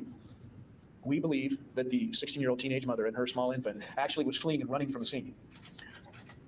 What we have since learned through forensics, that it was clear that the shooters stood over the top of the 16-year-old mother and fired rounds into her head. The 10-month-old infant also suffered from the same attack. None of this was by accident. It was deliberate, intentional, and horrific. I will tell you this, we do know of 3 surviving victims from this, what we're describing as a massacre. 3. We will be interviewing them and collecting as much information as we can. There was one person inside the home hiding as they could hear the gunfire erupting inside the home. The description from him is that he was in such a state of fear that all he could do was hold the door, hoping that he was not the next victim. Detectives, at this point, we do believe that we are in the search for 2 known suspects, potentially a third in an escape vehicle, but we don't know that to be true. This is going off a hypothesis from law enforcement, but we do know that, in fact, we have 2 suspects. It is very clear that this family was a target and that there are gang associations involved as well as drug investigations with us in this home. But let me make this very clear. Not all these people in this home are gang members, and not all of these people in this home are drug dealers. The 16-year-old female is an innocent victim. The grandmother inside appears to be an innocent victim, and definitely this 10-month-old child is an innocent victim. I'll tell you a little bit of the history of the home. On January 3rd of this year, Tulare County Sheriff's Office patrol officers conducted what we call a parole compliance check. Basically what that is when we know people who are on felony parole and are in the community, we will stop and make sure that they're abiding by the law. This compliance check done on January 3rd is the same home where the massacre occurred on Monday. This is a known home to our department. This is where gang activity has routinely occurred in the past. During that compliance check, deputies saw shell casings laying on the ground outside the home. When asked if we could go inside and search, they refused, and that's where the search warrant was written. We obtained a legal search warrant from a judge, and we were able to do a search warrant of the home, and we found Eladio Perez, who was already on felony convictions, was in possession of ammunition, felon in possession of a firearm, felon in possession of a short barrel rifle, felon in possession of an assault weapon, a loaded weapon in possession of a firearm, and possessions of a controlled substance. He unfortunately was able to bail out 4 days later. So law enforcement doing their due diligence in community service and protection, part of our duties is to go into these homes and try to remove guns, drugs, and that type of activity. And this home was known to us. That's how I'm able to say that this is a gang-related activity. I have also been quoted as saying this was a cartel-like execution. Make no mistake, I'm not saying that this is a cartel, but also be clear that I am not eliminating that possibility. These people were clearly shot in the head, and they were also shot in places that the shooter would know that quick death would occur. This is also similar to high-ranking gang affiliations in the style of executions that they commit. So we don't know if it is a gang-affiliated shooting, a cartel affiliation, or if the 2 are combined. But what we can tell you is the manner in which this has occurred is definitely one of the 2, if not combined. As the investigation unravels and we're able to confirm one or the other, you will be the first to know. Detectives, as far as man hours, detectives have been working 24 hours a day. And when I say that, I don't mean they go home at midnight and get back up again at 7 in the morning. We have investigators working literally 24 hours a day. With forensic analysis and the collection of forensics, we have our crime lab, digital forensics, our coroner's office, and property and evidence. There has literally at this point been hundreds of items of evidence collected. And we expect more items of evidence to be collected. As of this press conference, detectives are still canvassing the area, looking for surveillance videos, asking for the public's help. And so here today, within this conference, I'm also asking for the public's help. Anyone in that area, if you have a business, it is an industrial area very nearby in the Goshen area, there are residences with Ring cameras, there are video all over. Between the hours of 3 a.m. and 5 a.m., we're asking you to go back, take a look at your business videos. Go back and look at your home videos. Doesn't matter how far away you were from the scene. Any video evidence that you find suspicious, please contact the Tulare County Sheriff's Office. We want to look at it. Take the time to go look at your business video and your Ring camera videos and report what you have and save what you have. I would also like to commend and thank the law enforcement community that has come out in support and offering assistance in this investigation. Behind me today, of which I received phone calls within hours from the ATF, FBI, Homeland Security, DEA, Department of Justice, and the California Department of Corrections. Every one of them called within hours, offering resources and assistance. I have them with me today behind me. I have our investigators, our captains of investigations, but I also have those federal agencies. We are pulling out all stops. We are turning over every rock. Every bit of information in the community that you feel is suspicious or that you would like to give us, we want it. I received a phone call from U.S. Congressman Jim Costas. He offered victim support. He sits on a committee for victims of these types of crimes and have offered federal support for our victims. And we must remember we have victims. I will bring you up to date as our autopsies. Autopsies on the bodies have started today. They will likely be completed on Friday. That'll be part of the information in our next press conference that I'll be able to provide.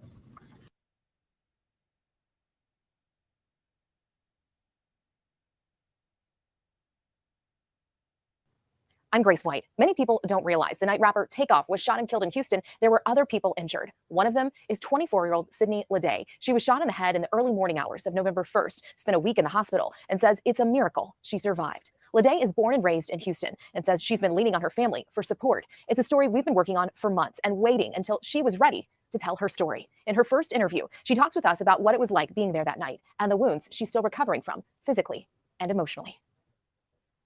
Sydney, first, tell us how you're doing. Every day is different. Okay, so I found a presser. Here we go. It's from Phoenix. I went looking and I asked them because they're live streaming, and the host told me from Fox.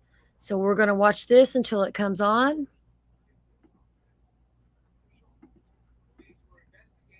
Let's see here. Where was it? I asked her. See, I asked, will the press conference be here? And she said press conference will be starting any minute. So let's just chill and see what happens here.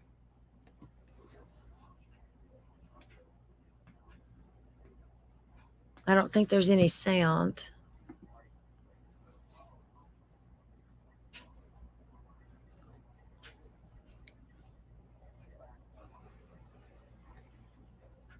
I was not going to mess this presser. I try and get the pressers and I'm like a day late and $1 short.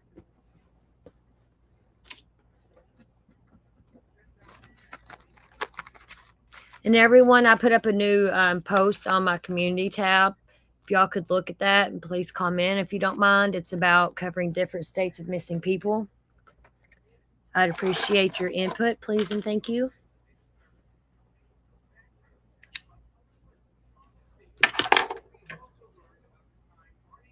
Also, I'm about to start doing some members only giveaways.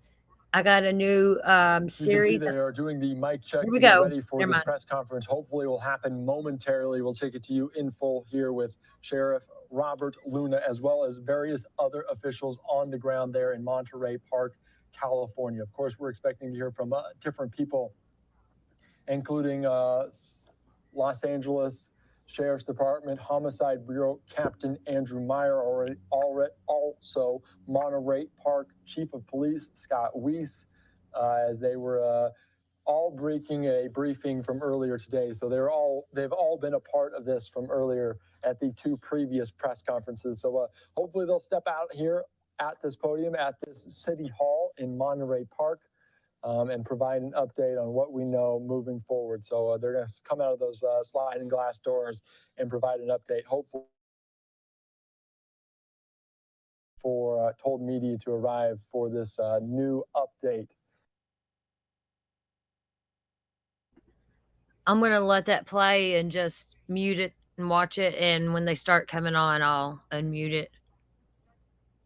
But anyways, what I was saying, I'm going to start a new segment on here.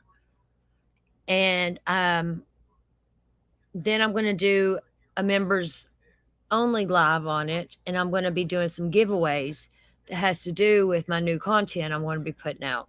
So, and if you want to get into some giveaways and have some fun and all that, join my membership. because it's coming up and you have to be a member to win the gifts. And they're not just some like little fucking rinky dink chapstick or something. I'm really excited about this next chapter that I'm going to cover. And yeah, don't forget, Channel Up membership. That's the way it's going to be. I'm going to take care of my members. You know, they pay for a reason. You have to be a member to qualify in the giveaway. And it'll be next week, I think, when I'm starting it, because I've got ordered a bunch of supplies because I'm making stuff. Stuff's going to be made for you all, for my members to win. Just thought I'd put that out there. You there, Frank? Yeah, I was letting you talk. I was saying I can't find it, and I come in and you got it.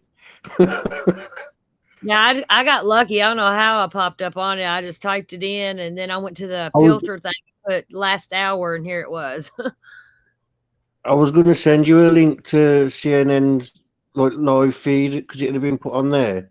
But Yeah, 'cause that's what we watched earlier, wasn't it, CNN? Yeah, that was the first presser. Let me post the link to my memberships in case anybody wants to join. I gifted like 6 memberships like last week. Y'all remember that? Your memberships will, gifted memberships do not qualify for the giveaway. I don't know if that's mean of me to do that, but you have to be an actual member. So renew your gifted membership. Does that make sense, Frank? Yeah. Because, you know, I don't want gifted memberships winning when I have actual paying. You know, none against the gifted memberships. I love giving them out. Like every week I'm going to try to give some out, but you don't get to qualify for the giveaways. What was I getting ready to go do? Fuck. What was we just talking about, Frank? Before the Talking giveaway. about your membership. About what? You was talking about your membership. That was it. You was just talking about your membership. Oh, yeah, I You was said you looking at wanted the to. membership link. See how I squirrel off and forget I was getting the membership link. Thank you. For those on iPhones as well, or Apple devices, you have to go through Chrome in order Yeah, to. go through Google for sure. Chrome, Google, no Apple stuff. In order to add the membership, you got to go through Chrome. Yeah. And there's 2 membership levels. God, I hate doing this. I hate making rules. There's 2 membership levels. The first membership level, you don't get like really any benefits except for you get to talk in members only chats. It's the only benefit you get. You don't get nothing above that. You have to be cotton squirrels and above to enter the membership. I'll make a list of all these rules and stuff. Y'all will understand after I get it going. I could say it now, but I hate it because people copy my ideas. Like, leave me alone. Content. You know what I'm talking about, Frank. Yeah. Kind of sucks. Ali always stealing your idea. Look at that. Allie steals everything. I wish she would steal my old man and take him away. Hey, Allie, I'm going to send my old man with you. Or, no, you send your old man here, and I'll go with you. Yeah, there was only one when you joined, Ali. If there was only Yeah, one yeah. option when you joined, yes, you're a cotton squirrel.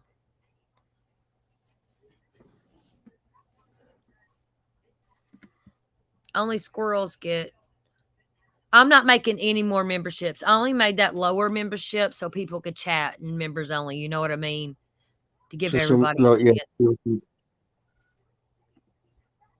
Oh, Sunshine State Chrome for sure. Yeah. Is people joining? Because I can't see on this side. Uh-oh, presser. Here we go.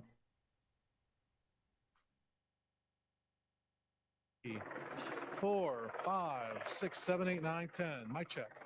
1, 2, 3. Everybody else good? Okay. All right. That's as loud as You I can can just get hear it. the final mic check, so hopefully they'll be stepping out very momentarily here with an update on what we do know from Monterey Park after a tragic shooting overnight that left 10 people dead and 10 more injured, taken to the hospital. in this Asian community as a Lunar New Year celebration underway at a dance hall there, that's what they said, in Monterey Park, California. So we're also looking at scenes from earlier today as they found a description of a white van that they were potentially looking for of interest in connection to the suspect. So they found that earlier today in Torrance, California, some 30 miles or so away. So still trying to figure out what the connection is, if there is one. Obviously a potential connection between the two from last night and today in that 30-mile difference in Southern California. So we're following this here on Live Now from Fox. They're about to step out. I can just see him in the background there in one of our shots. As hopefully we'll have a press conference coming up very, very shortly here to see how these questions are being answered and what happened last night, what happened today, and how they all intertwine with one another. You're watching Live Now from Fox. We're going to stick with this shot here on Live Now.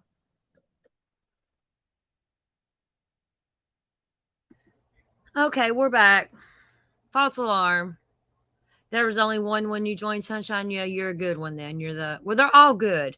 And I didn't even want to make a second level, but I felt bad because some people can't chat when I do members only, and I do want to do that as my channel grows and benefit them. And you know what I'm saying? So I made the little cheap one so they have no benefits. They can only chat in members only chats.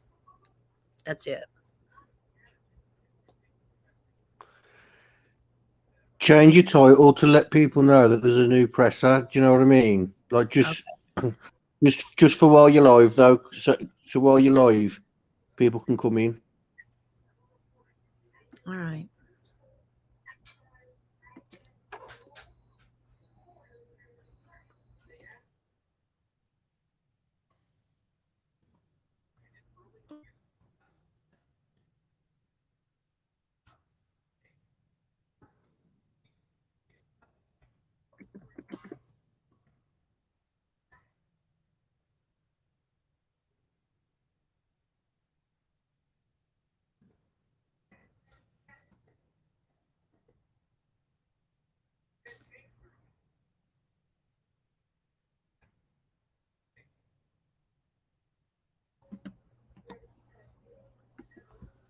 Ali, you're not going to live on the farm.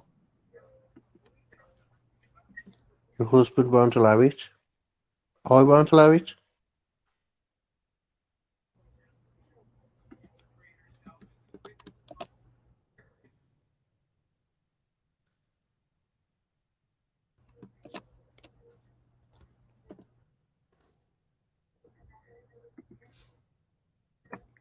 I'm just fixing all this so y'all can just chat. I'm still here. I'm fixing the title and stuff. What's the name of this shooting? It's Monterey Park.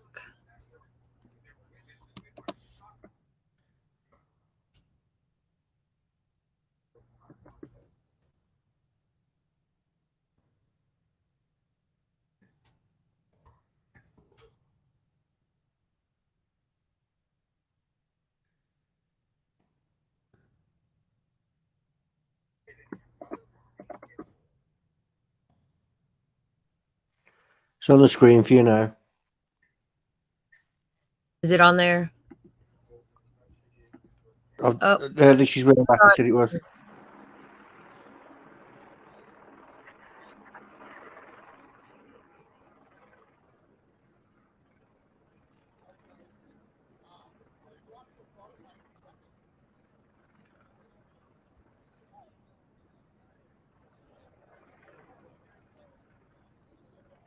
Two, 1, 2, 3.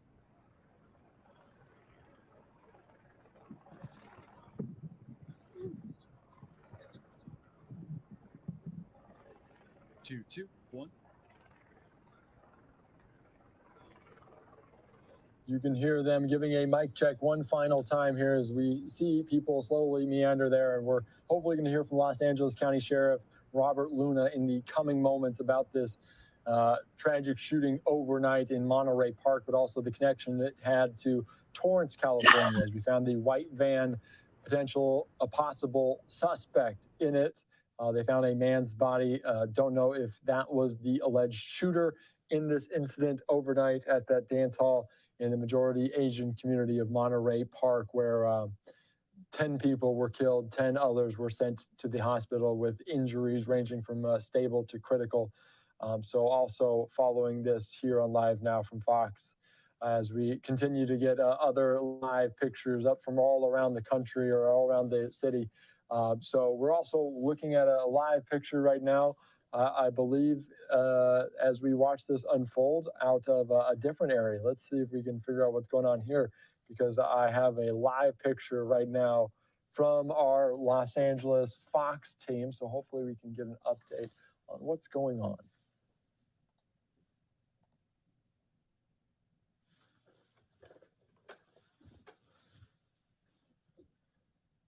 As you can see, this is our picture-in-picture ones. Both are live pictures, one in Monterey Park, California. The other one, I'm not sure the location, but this is our Fox 10 team there. As they are also, you can see a white van in the background. I do not know what has happened here, but as you can tell, this is the scene here in Southern California. Another white van potentially connected, potentially not. We do not know. There's multiple vans at the Torrance, California scene. So I don't know if this was connected at all to it. But as you can see, there's a white van there, and we're waiting to hear what this is about. I do not know what either of these scenes are about, what that scene is about, but you can see a tow truck there on hand. I don't know if that was one of the scenes we saw from earlier. Potentially could have been, but it does not look, from my vantage point, like one of the two scenes we saw earlier in Torrance, California. So we'll keep you updated on what that exactly is happening here on Live Now from Fox, but that is certainly an interesting look, an interesting development. Live, Raw, and Unfiltered, we're just trying to figure out all the details that are going on throughout this. So, of course, hopefully we'll have someone stepping up to the podium momentarily with an update. That's what we're hoping here on Live Now from Fox.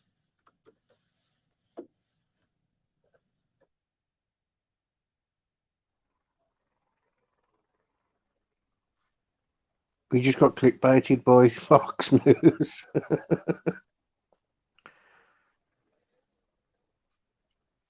So what the hell's going on?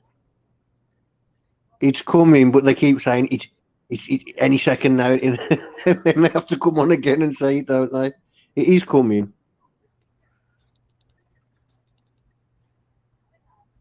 Come on. Look at Ali. Oh, it's America. It's okay. America.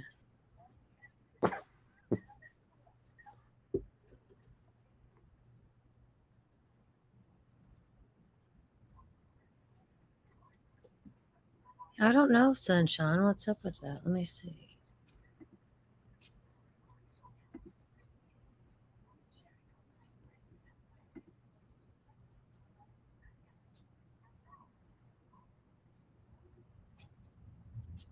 Yeah, it should be cotton jerkies and cotton squirrels.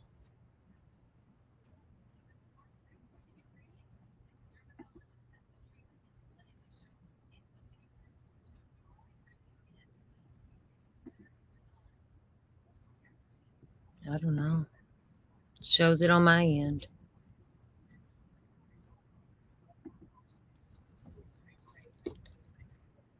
Don't you know?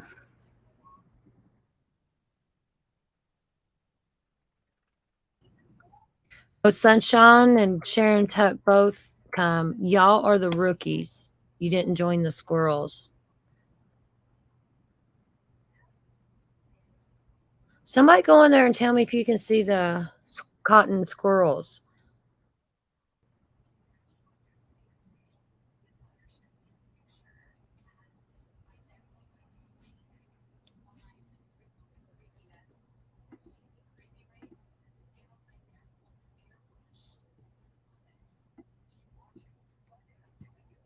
Yeah, it shows on mine.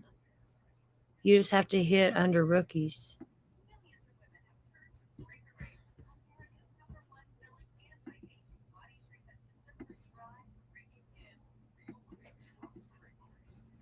Sorry, y'all.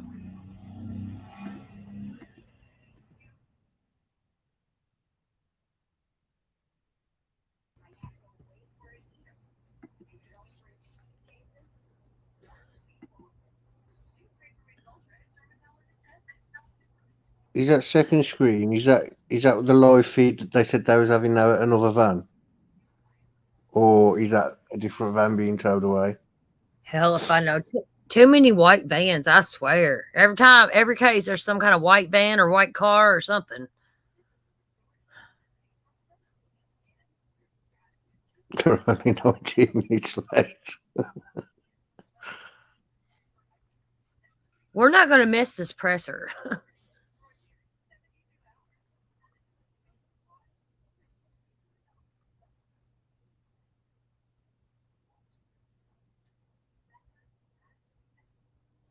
Let me see if I can get it. Let's see.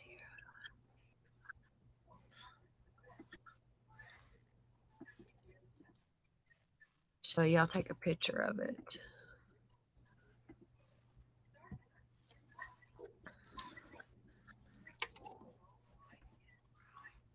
Imagine they come out and they're like, "That's all I got to say about that."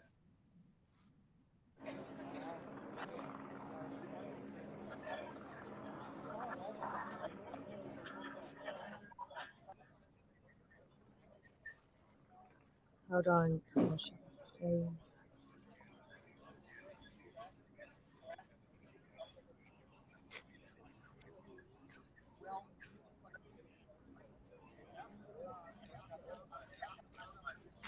Oh, they're talking. Here they go, maybe.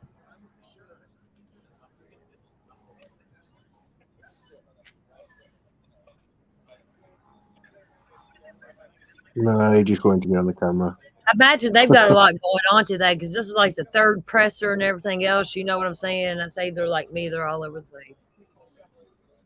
2 vans. But look, Mom, on camera.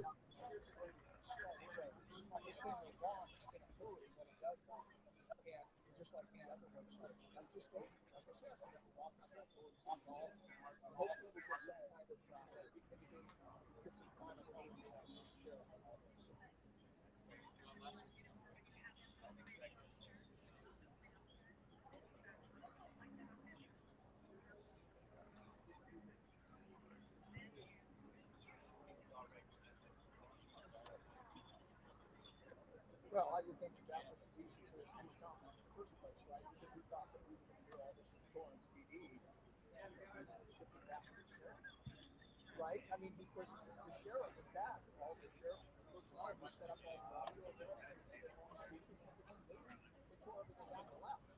They told me they had to back around and everybody said, turn around and come back. So we were all set up, and I could imagine this is going to be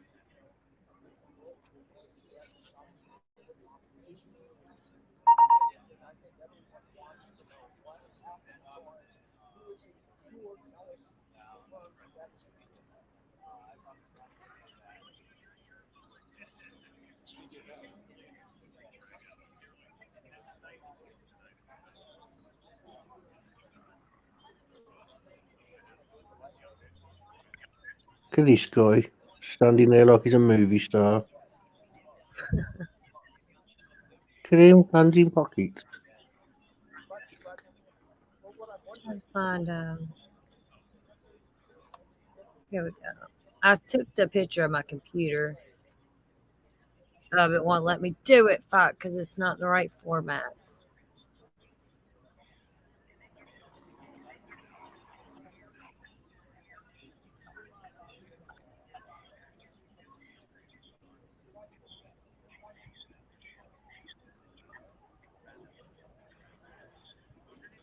It's coming up for me as well. It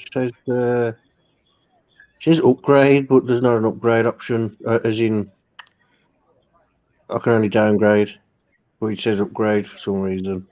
You're on the first one, though. You're on the high one. I know that, There but is I'm just saying it says, huh?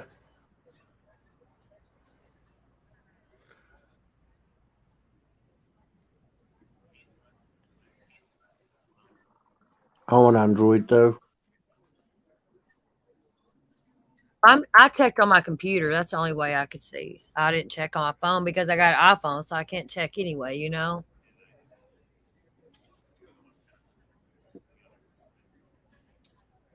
They're right under each other. They'll say the first level, then right under it, it clicks to squirrels.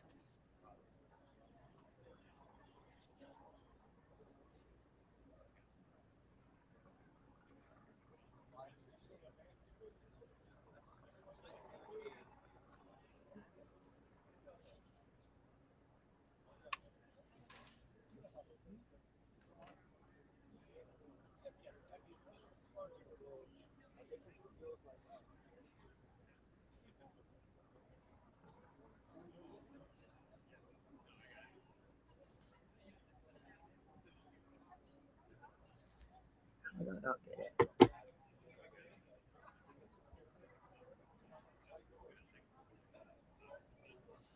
Yeah, I'm sorry for the confusion on that about the memberships. Okay, so I press I wanna make a see post more on. about it. Huh?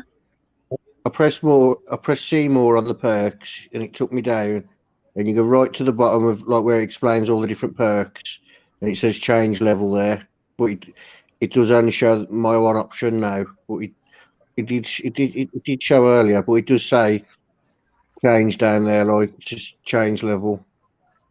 Yeah, and your change level would be down. Yeah, yeah. That's right. Yeah. But yeah, memberships are the giveaways and all that we're gonna be doing is just for cotton squirrels. Because the first level is only for people to join the chats. I'm trying to keep it fair. And I want to do special thanks for my members because they do pay me every month. You know what I mean? And what are they doing just walking around lollygagging like nothing? Come on. I think they're filming Forrest Gump, don't they? I don't know.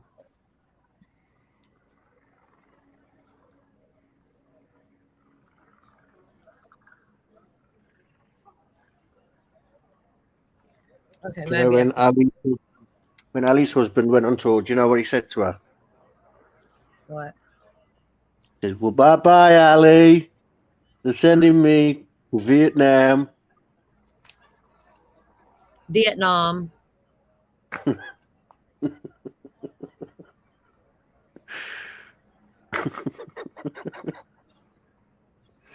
Oh dear.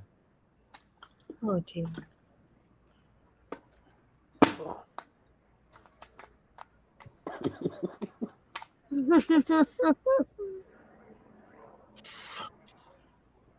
It's not even funny.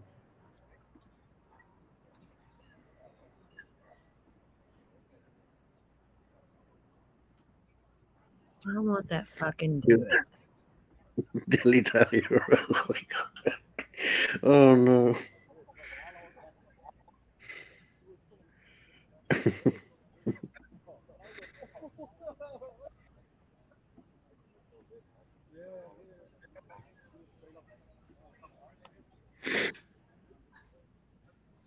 Tell me when they're going because I'm looking right now.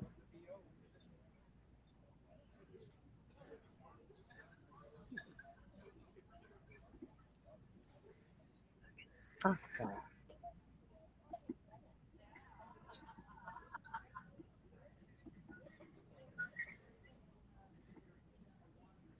Shit, the motherfucking bed. I don't want all that. I'm glad this presser's kind of taking a while because it's giving me time to catch up on stuff. Need to delete some of this shit.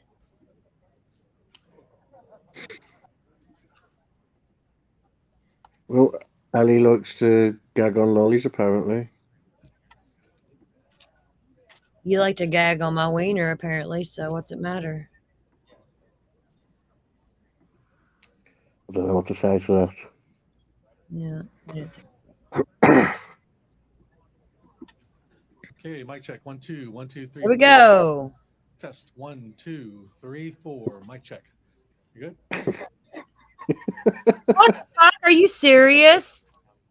You're just seeing a mic check there. As hopefully they'll come out here momentarily. It was supposed to start about 4:30 Pacific time. Now about half an hour late. Not too surprising here, though. As we Mic check. Get us all excited and they fucking run. The day from the Monterey Park City Hall here. Hopefully we'll hear from the sheriff of Los Angeles County, Robert Luna, as well as other officials in Monterey Park and also Torrance, and see how these two scenes are potentially connected. We'll continue to watch this here on Live Now from Fox as we approach 5 o'clock there on the West Coast. Hopefully we'll hear from someone soon. It's 5 o'clock now on the West Coast. They said 4:30. They're fucking. They don't want to know what I think about them.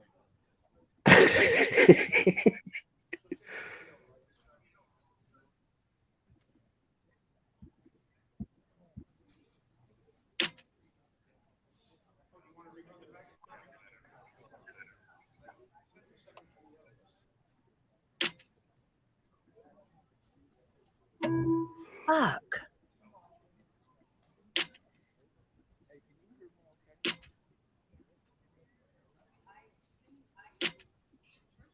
Oh, no, I'm not going on access. The access is going on access. That's the podium. Hold on. Okay, hold on a minute. I will just go on speaker. Oh, there was one. So you hear me right here. So you can transfer me over, right? Okay, thanks. Ali, you spelled it right. Oh, you don't know your there's from the days. Apparently. You being mean, Frank. No, just taking the mick out of what she's correcting herself. Well, thanks for that. You were just listening to our Fox 11 photographer there that said they really haven't heard much of anything as of yet. So we're still waiting on the sheriff there. Obviously, they're trying to piece together a lot of details here today. So we're still going to hopefully wait and watch, and hopefully we'll get to hear from them here on Live Now from Fox, as hopefully they'll step out. They said it was a 4:30 p.m. Pacific time press conference. Hopefully they don't keep the media waiting too much longer. People eager for answers, including the media, including the public there in Monterey Park and Torrance, California, and all of Southern California. So hopefully we'll hear something here on Live Now from Fox momentarily, keep you updated. But Andy Mack here monitoring it all on my own here on Live Now from Fox on this Sunday night. So hopefully we'll hear from somebody very soon.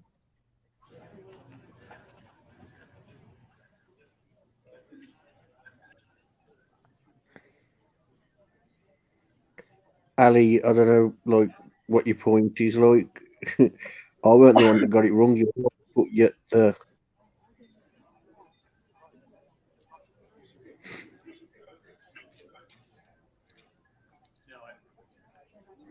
you want me to fly out and test the mic for you?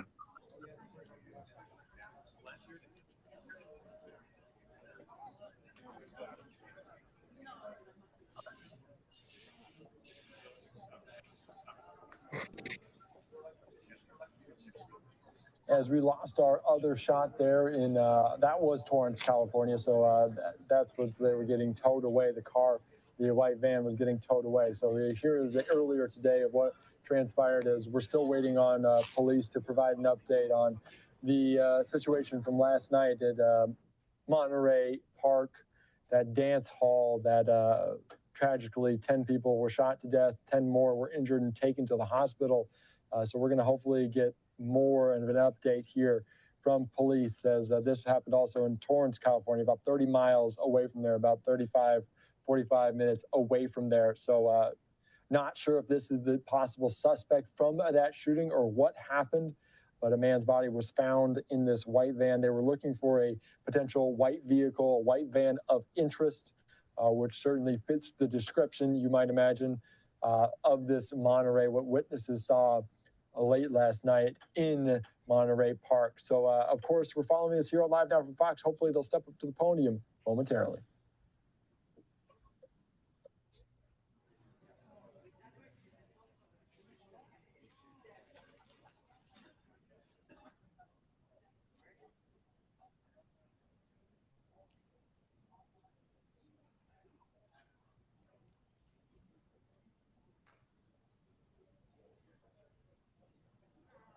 I can't read what's on that paper.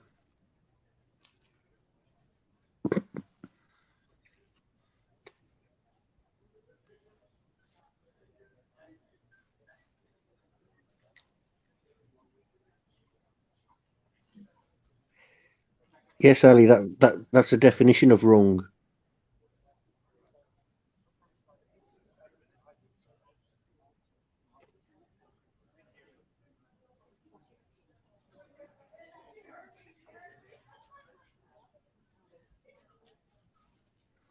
Oh, they was holding that paper up to do the zoom ins, so they know how to zoom in, what angles to have.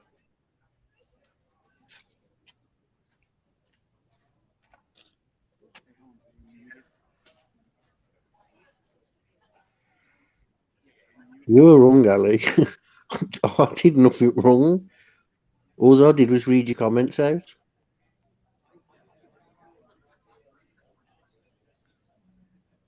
You know, above where you're correcting yourself.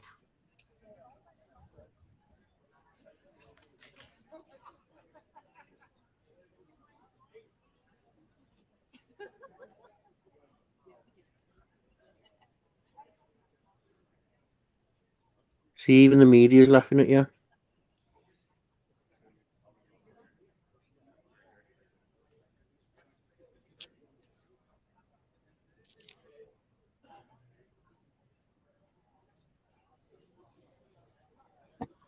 Well, I'm laughing at you, so what about that?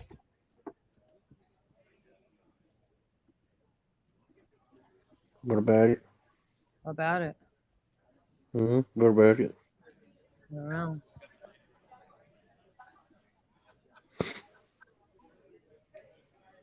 I wish this fucking shit would upload.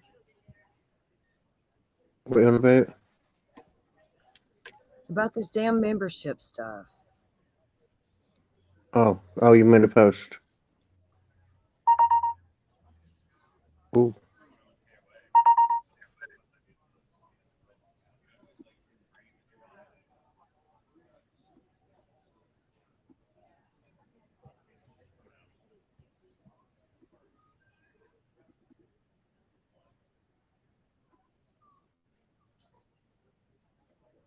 Let's see if this worked.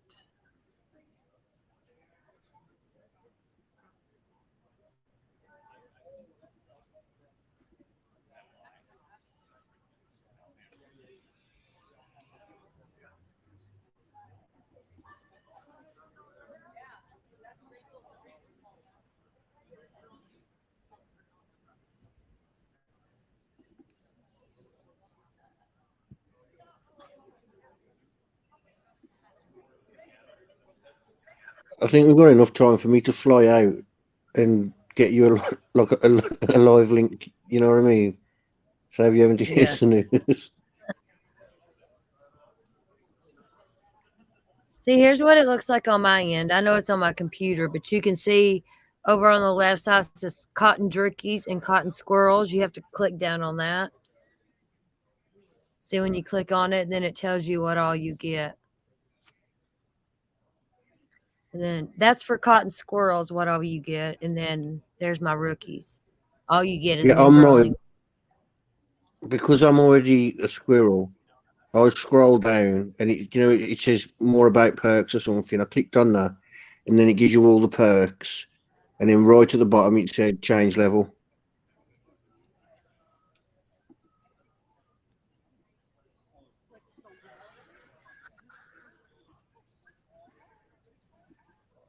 But if I'm right, you can do it well. It's Google Play on my phone, but because it's no longer you can't do it on iPhone like that.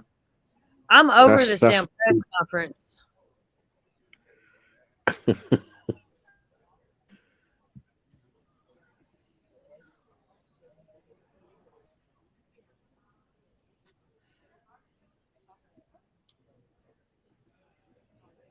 Over it.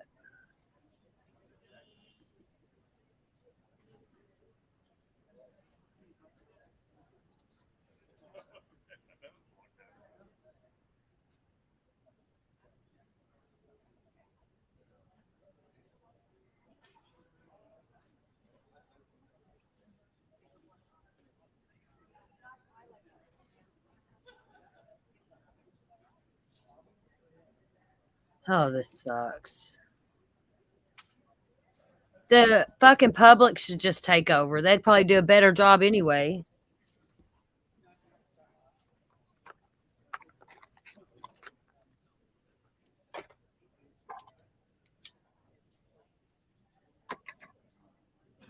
They're what, over 30 minutes late? I don't get it.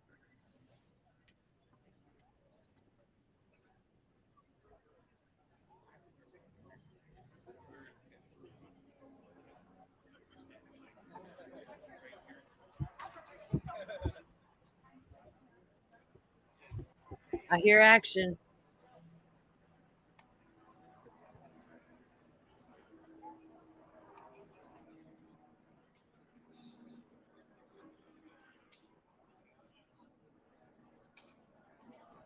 Right, Sunshine. This is ridiculous. Really ridiculous. And watch, they won't even tell us nothing.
For people coming in, press conference about to start on the shooting that happened in California, Torrance.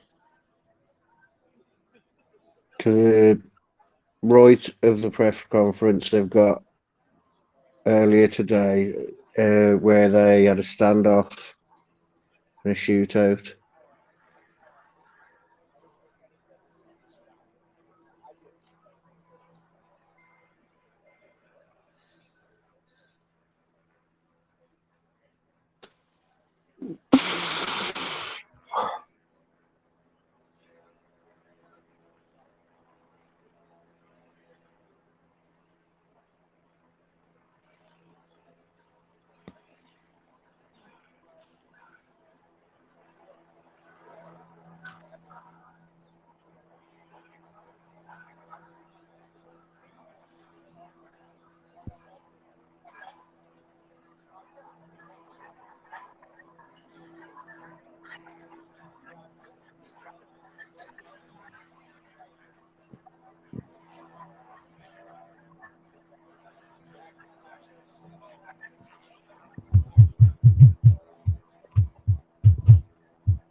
Sounds like a helicopter.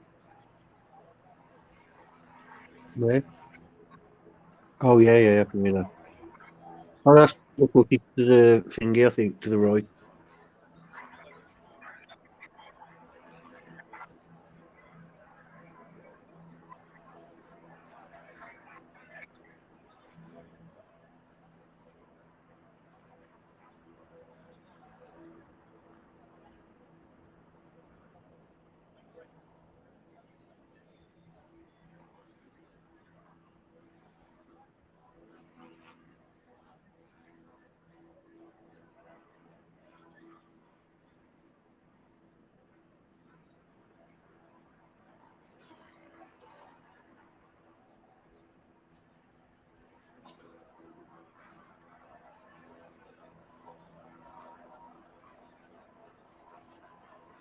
Oh my God, I'm getting aggravated with this. This is crazy.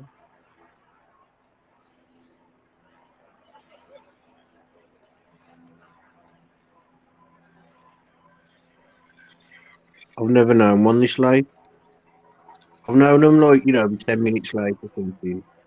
But I can't it's believe nearly I'm an on hour this late. late.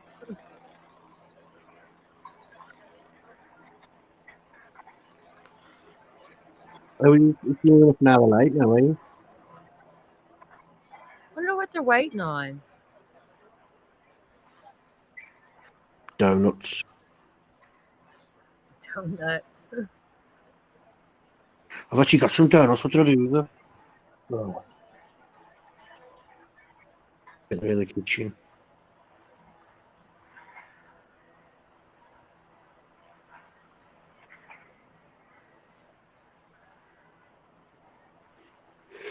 She's ridiculous.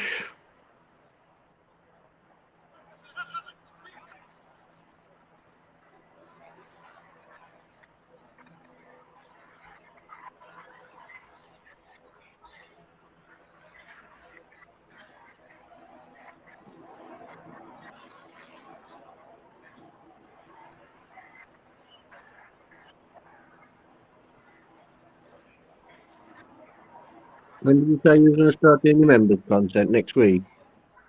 Do what? When did you say you was going to start doing members content? Was that like from next week, did you say? Maybe I've got some stuff coming in for the giveaways and stuff I gotta wait on and get together and make and stuff. So as soon as that comes in, then I'll start it.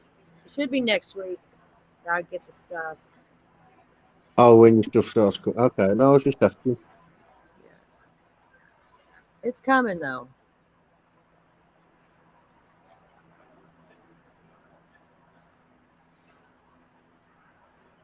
How did they pin him in like that? It's like...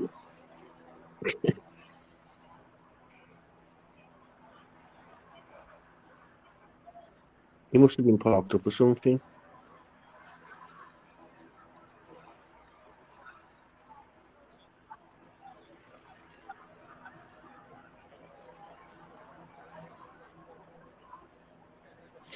Do I get my donuts or do I leave them?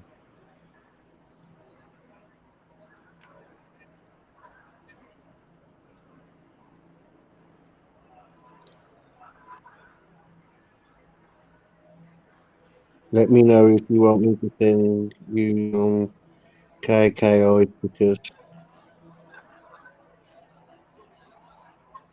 that's Ali, by the way. Thank you, Allie. I'll let you know, baby. Ali, aren't you supposed to be making up some emojis? What's going on there? Got need emojis for our members? Part-timer, that's what she is.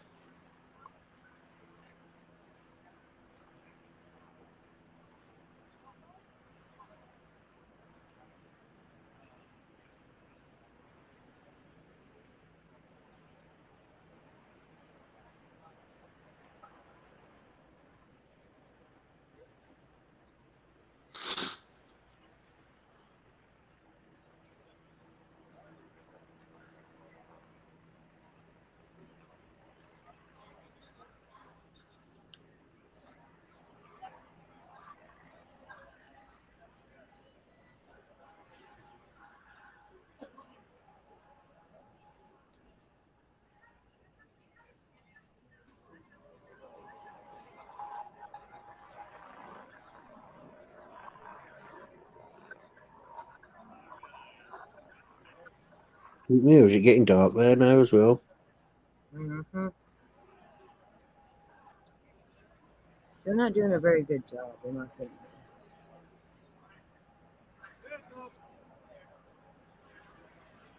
In my opinion. Just standing there, though. They've been there since we. Do you know what I mean? I don't understand it. What can they be standing there doing?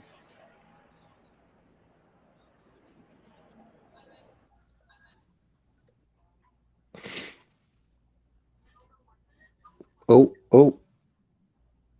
We got some action? Maybe. Well, they started walking. We And then are like, nah. slowly getting people to walk out here. Hopefully, we'll hear from Sheriff here, Robert Luna, as the new Los Angeles County Sheriff, providing an update on everything that happened last night and also today in Torrance, California. So hopefully they'll step to the podium here very quickly on Live Now from Fox so we can take it to you in full in what we do know. So here they come outside of this potentially this sliding glass door as they will slowly make their way to the podium as we're waiting on an update. We're less than an hour, about 40 or 50 minutes late on this press conference. A lot of people just clamoring to get some information, any information on what happened last night, but also how it relates to what happened today. Those are the two very key points that we're hopefully going to hear from here as they are clearly working on a strategy, what they want to say and what information they need to give out. So here they come, and we will listen to you live now from Fox as they provide an update from Monterey Park, California on all that happened as 10 people lost their lives on the Lunar New Year celebration, but also now in Torrance, California. Let's listen in here live.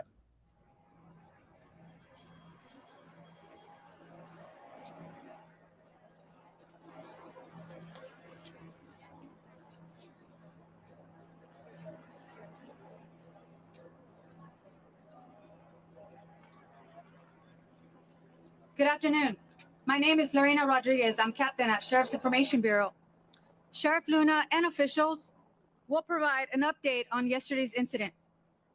The order of speakers will be Los Angeles County Sheriff's Department, Sheriff Robert Luna, Congressmember Judy Chu, Senator Susan Rubio, Assemblymember Mike Fong, Monterey Park Mayor Henry Lowe, and in closing, Monterey Park Police Department Chief Scott Weiss. Thank you.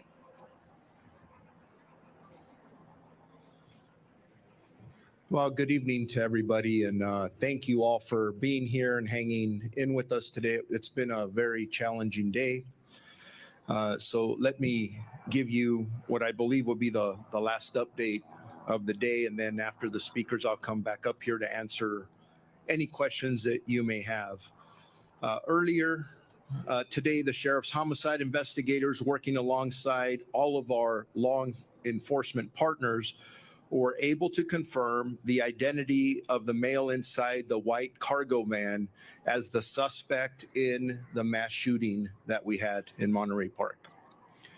Based on the previous information relayed by homicide investigators regarding the white van involved and seen leaving the scene of the incident in the city of Alhambra, the Torrance Police Department was notified, and at 10:20 a.m., the Torrance police officers located the white man matching the description near the area of Sepulveda Boulevard and Hawthorne Boulevard.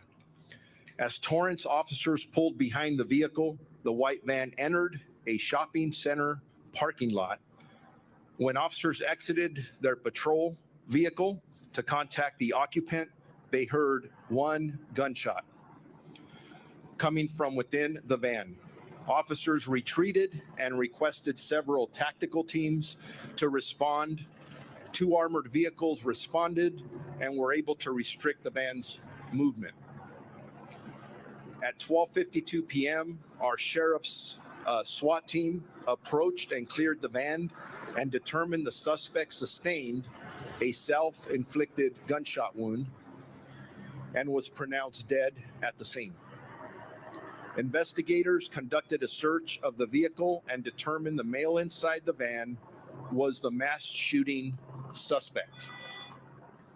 During the search, several pieces of evidence were found inside the van, linking the suspect to both locations in Monterey Park in Alhambra. In addition, a handgun was discovered inside the van. The suspect has been identified as Hu Can Tran, and the way that's spelled is H-U-U, middle name C-A-N, last name T-R-A-N. He is a 72-year-old male Asian. I can confirm that there are no outstanding suspects from the mass shooting incident that occurred in the city of Monterey Park. And although that closes a portion of a very long day for all of us, the investigation is still ongoing. Sheriff's homicide detectives are working around the clock, gathering additional information and working on determining the motive behind this extremely tragic event. I would like to thank Chief Weiss and the Monterey Park Police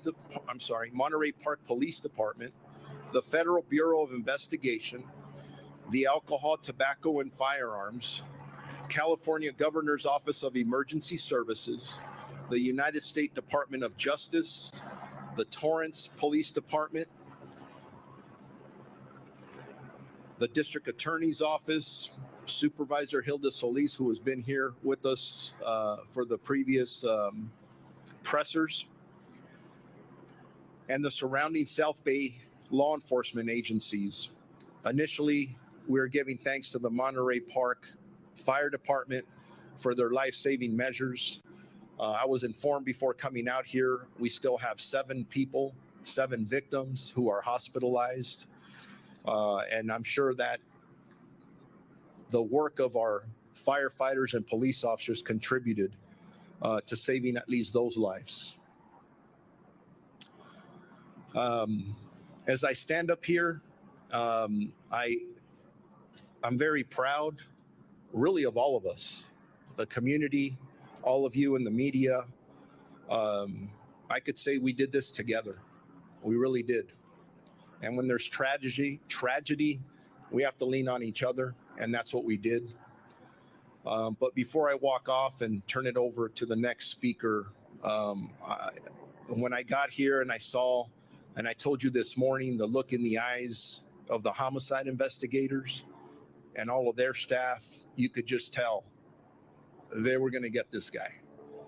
And although I couldn't talk in detail about that earlier today, I'm very proud of Captain Andy Meyer and the whole entire Homicide Bureau, who not only got us to this point, but there's a lot of work and investigation to be done. And just real quick before I turn it over to the next speaker, you've been asking me about motive. We still are not clear on the motive. The investigation continues, and that is something we are all extremely, we want to know. We want to know how something like this, something this awful can happen. Also, in regards to the weapons, there was a handgun, as I described, that was discovered in the van with the suspect. The weapon that was recovered from the Alhambra location, in which, remember, the suspect went to the Alhambra location after he conducted the shooting, and he was disarmed by 2 community members who I consider to be heroes because they saved lives. This could have been much worse. The weapon that we recovered at that second scene, I'm describing as a magazine-fed semi-automatic assault pistol. Not an assault rifle, but an assault pistol that had an extended large capacity magazine attached to it. That's the pistol that was recovered at the location in Alhambra. So with that, I'll come back up for questions after the rest of our partners behind me speak. So I'll turn that now over to the next speaker. Thank you. I'm Congressmember Judy Chu, and I represent Monterey Park. I want to give my enormous thanks and gratitude to law enforcement for finding this shooter. All this afternoon, the community was in fear, thinking that they should not go to any events because there was an active shooter. But law enforcement came out and they were able to find the shooter with not even 24 hours passing. So I really have to thank LA County Sheriffs, and thank you so much, Sheriff Luna. Sheriff Luna, please, a big round of applause. I want to thank our Monterey Park Police Department and Police Chief Scott Weiss for keeping us safe in this community. I want to thank the Torrance Police Department for identifying the suspect and ultimately making sure that he was caught. And I want to thank all who've come together today, from the national level to the local level. Our local city council, which has been amazing, but also I got calls today from the White House, from the Secretary of Homeland Security, Alejandro Mayorkas, and from our mayor, Karen Bass. All expressed concerns and offered their resources to us to make sure that we could end this terrible situation. I still have questions in my mind, which is, what was the motive for this shooter? Did he have a mental illness? Was he a domestic violence abuser? How did he get these guns? And was it through legal means or not? Well, those questions will have to be answered in the future. But what I want to do here is to say to the community, feel safe. You are no longer in danger because this shooter is gone. And so I told you this morning, I've lived in this city for 37 years, and I was mayor and city council member at one time. And I said that this community is resilient. And what I saw today and what I see at this moment is indeed we are resilient and we are stronger together.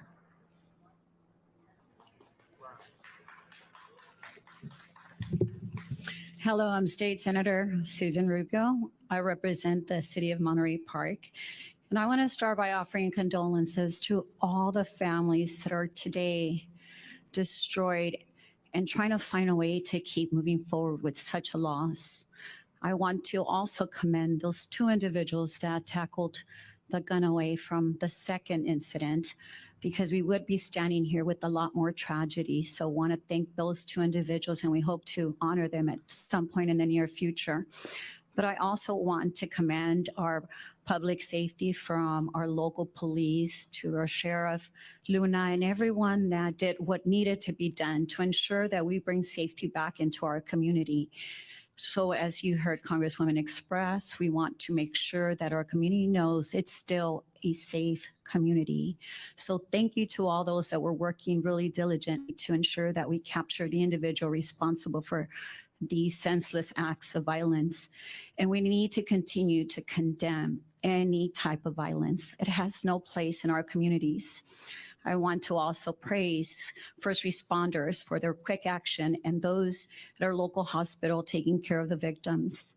So please, I ask all of you also to take a moment to think of the teachers. I was a teacher for 17 years, and I was in the classroom many times where I had to be the one offering condolences and comfort to those children that were coming into my classrooms. And it was my job to answer questions when they were confused and they needed answers. So to all those that have children in the schools, say thank you to your teachers because they're going to have to deal with this tragedy. It's not over. Even though we know that it's a safe community, we cannot change the heart and mind of those kids that right now are feeling uneasy, scared, unsure. So please support our local teachers. They have a tough job ahead of them. And to our local city council, our mayor, Henry Lowe, and the rest of the council, they've been tremendously proactive in trying to ensure that our community feels safe, that this city has what it needs in terms of resources for the trauma of all the families that are now left behind dealing with such devastation. And so to all the community that was here earlier, praying for all the victims and for the leaders, thank you to the Coalition of Clergy who came earlier today. We want to say thank you for your comfort, for your prayers, and let's continue to pray. We're here to support. And one last thing I want to share that early on, the Governor Newsom called. Every single member of the legislature called, and each one of them offered their support. And so I want to thank all my colleagues, the governor, Lieutenant Governor Eleni Kounalakis, and everyone who called and offered prayers and support. And we will put all the resources necessary to make sure that our community knows that they're going to be taken care of. Thank you.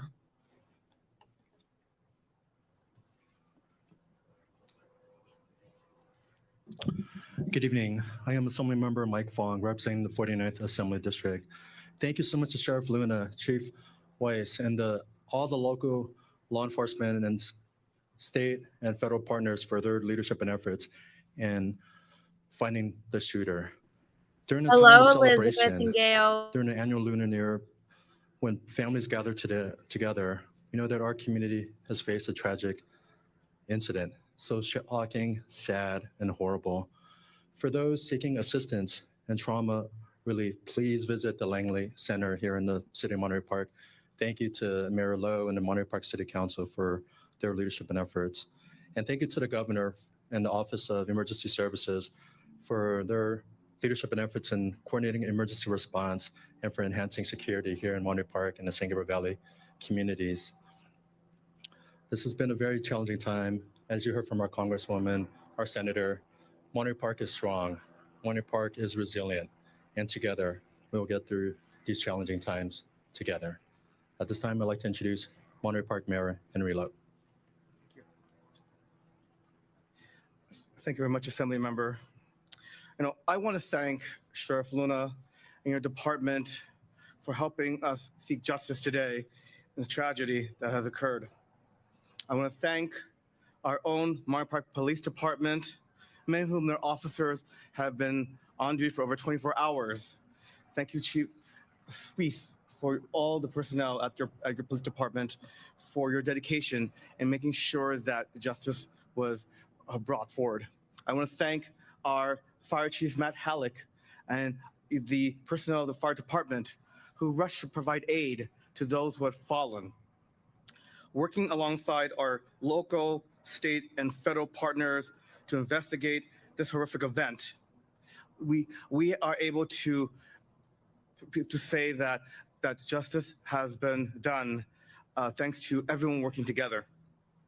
But we also know that this is just the beginning, and then a unimaginable tragedy has occurred here in Monterey Park during a weekend in which we're celebrating the Lunar New Year, and a time when people come together for to spend time with families, with friends, and that was the purpose of those who gathered at the dance hall last night. But tragically, someone decided to express violence, and violence has no place in our society. And so at this moment, the community, moving forward, our priority is to make sure that those victims, their family members, are given the assistance they need to heal and to get over this trauma. And as a community, is also the moment in which we will need to move forward in the long process of healing as a community so that we can together overcome this tragedy. But I have faith that we will be able to, because as you've heard from the comments, and again, I thank everyone from Chief Luna, to our Congresswoman Judy Chu, our State Senator Susan Rubio, our Assemblymember Mike Fong, Supervisor Jesus Solis, everyone from the federal government, the state government, the county, our friends in neighboring cities, the region, for coming together to offer condolences, to offer their support. And we will get over this. To my friends, to our residents of Monterey Park, ours is a community that has looked in the face of the COVID pandemic. During the last years of the pandemic, we had some of the highest rates of vaccination and some of the lowest rates of infection. And it's because we came together to help each other to overcome this crisis. We had our Veterans Post create a food bank. We had people who offered assistance to those who are in need. And that really is the Monterey Park spirit, the people who make up this great city, a city that is diverse, that has welcomed waves of people, families from around the world, around this country, to call this place home, and is why many people love to live here in Monterey Park. And I have confidence that we will get over this crisis, because we must. And we will only do so if we do it together as a community, because remember, we are all in this together. And again, I just have to reiterate just the admiration we have for our own police department and fire department, who reacted quickly to this crisis and immediately activated its procedures to also tap into the resources, the partnership that were needed to essentially be able to bring us to this moment. And my friends, we do have a long road ahead of us, but I hope that all of you who are here gathered today, those in the press, those in the community, those who have been offering their support as individuals, as organizations, about how we can help Monterey Park. The journey is just beginning. And we hope that we will continue to be on this road together to heal and to ultimately triumph over evil and adversity. Thank you very much. And now, Scott Weiss, Thank you, Mr. Mayor. Thank you, everybody. Tonight's the Lunar New Year, and we would be celebrating that tonight, but obviously we can't. The officers that were here last night are just coming back on duty right now. They're upstairs and briefing. When I get done talking to you here, I'll go back upstairs and make sure that my officers are mindful of what took place and that they're in a good place tonight, because their wellness means a lot to me. And the only way that they're going to protect this community is if they're mentally prepared to do so. So that's where I'll be going after this. I want to thank Sheriff Luna and the partnerships with the Sheriff's Department and all of our federal, state, and local partners. We couldn't have done this without their help. I want to thank the Torrance Police Department for being so vigilant to spot this vehicle. Thank you very much. We have a long way to go to heal this community. The police department here in Monterey Park will be present every moment of the day from this point on to make sure this community remains safe. That's our commitment to everybody here, and we will continue to do that into the future. I'd like to open it up for any questions.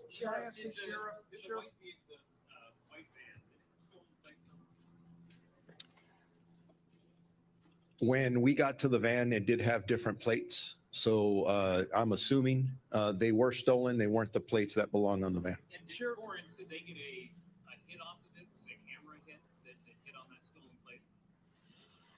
It was something similar to that.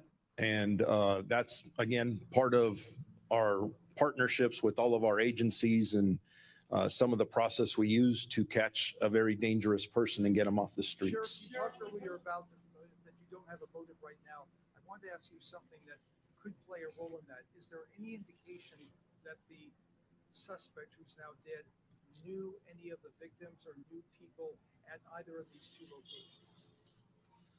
We're still looking into that. That's part of what the homicide detectives are investigating. Please keep in mind that especially with the deceased victims, the coroner's office retrieved the remains not that long ago. So they're still in the process of identifying. There's a lot of work that still needs to be done to answer a lot of questions that all of us have. Is there any indication of, What can you tell us about the 10 victims? 20 people have been shot. 10 people are now dead.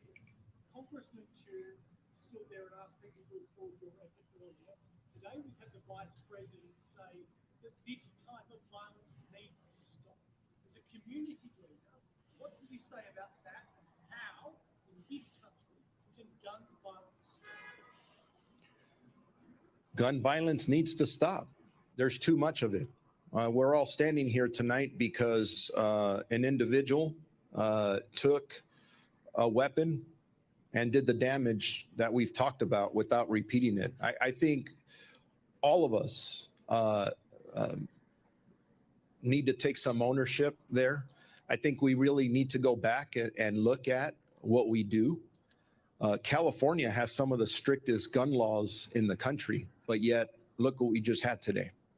So let's look at across our nation, see what works and what doesn't.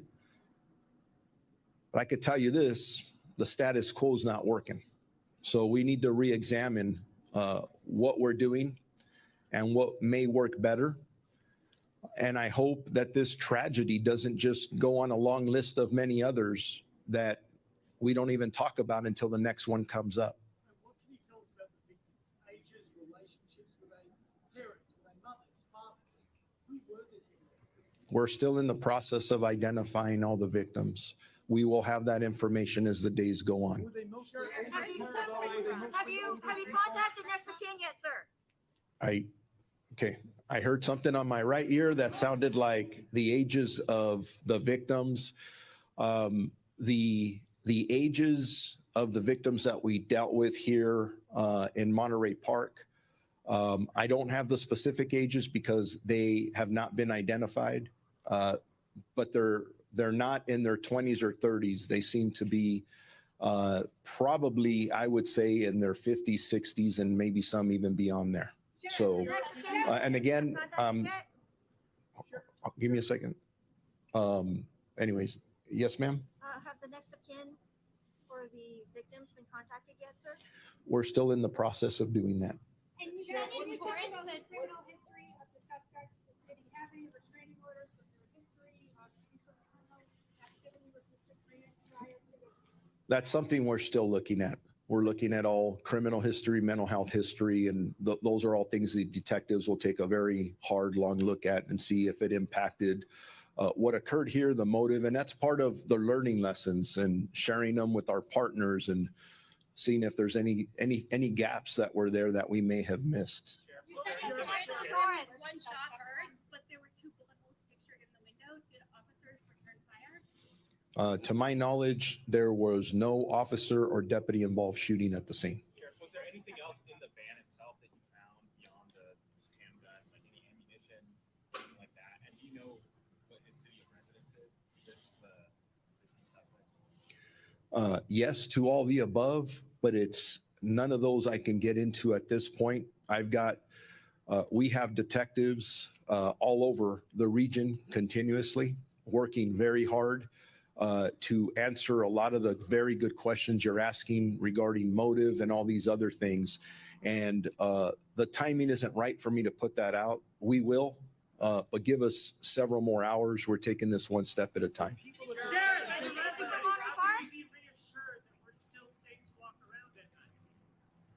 I didn't hear the first part of that, but the suspect responsible for this tragedy is no longer with us.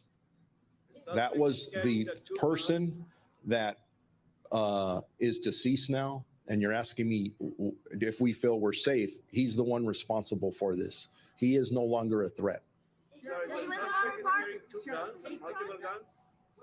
Give me a second. I'm getting multiple questions at the same time. I hear something about guns. One gun was seized and one found in the van. Was there a multiple gun was suspect was carrying? We don't know yet. Were people at the second location tipped off by the first location? Led you to contact Torrance Police specifically that he would be in their area. Was there a nexus between what happened here, what you knew about, you thought your suspect in Torrance? Does he have a connection to Torrance, sir?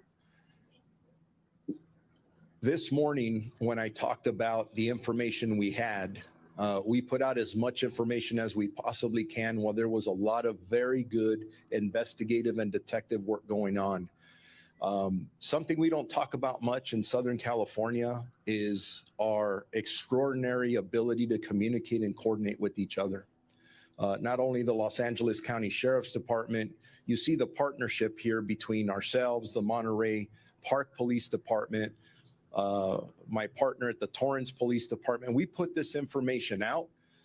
We're very good with our networks, and it showed how it worked. You communicate this, officers are out on the lookout. They want to, I don't care if you work in Torrance, Long Beach, Monterey Park, you name the city, something like this happens. There's everybody who wears a badge wants that person in custody. And I think that's what you see happening today. It's teamwork that's going on out there. Specific about this individual in Torrance. They just followed up on the bulletin that went out. There's going to be more information that we'll be putting out about the specifics, but right now I'm here to report that the suspect responsible for this tragedy is no longer a threat. Second location was tipped off at all by the people at the first location. Some sort of planning involved. If this was a stolen van, from what witnesses said, did he say anything when he went into the first club, or he just opened fire? And how did it go down? We're still interviewing witnesses. We're interviewing witnesses at the Monterey Park location.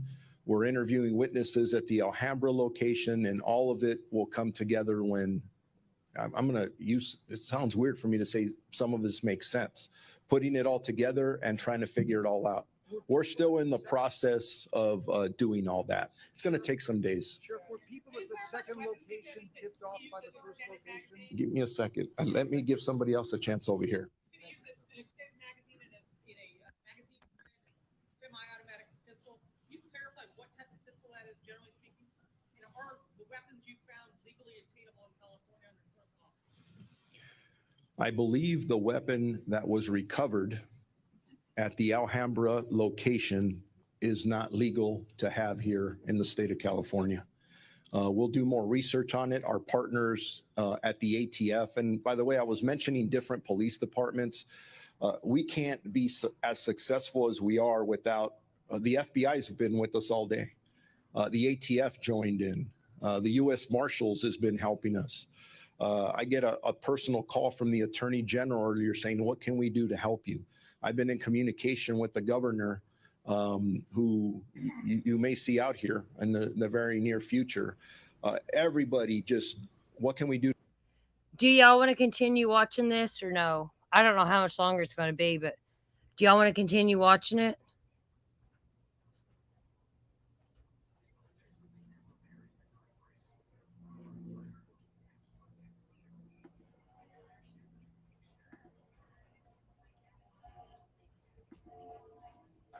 It's up to you, it's your stream. Somehow I got kicked out. Can you hear me? Yeah, I can hear you. What the hell? How did I get... So,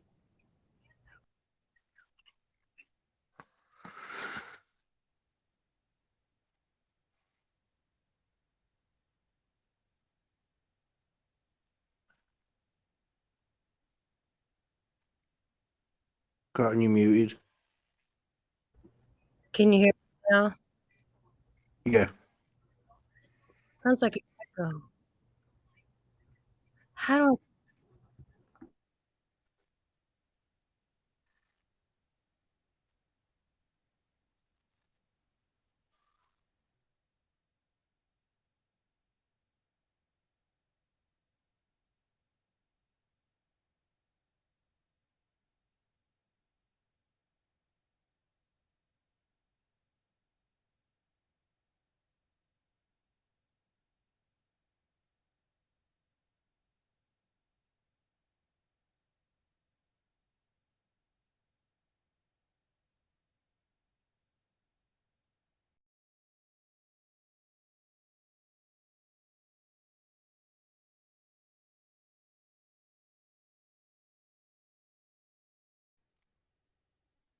Uh-oh.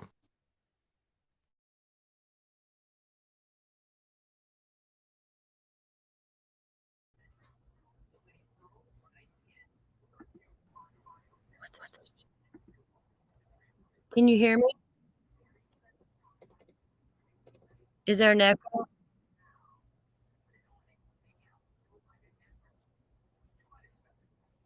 Is there an echo?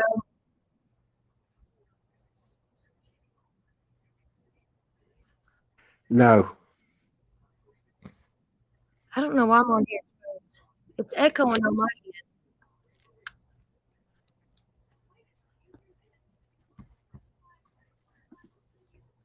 Let me try it like this.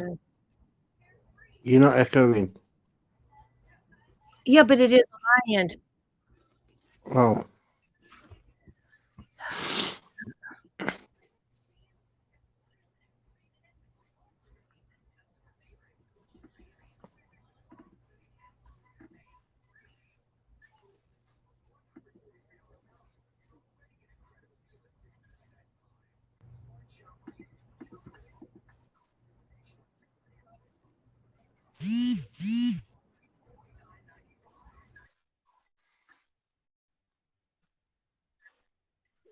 Can you hear me now? Yeah. I'm trying to see which one has the echo. What about now? I don't know which one's my name. Clearer.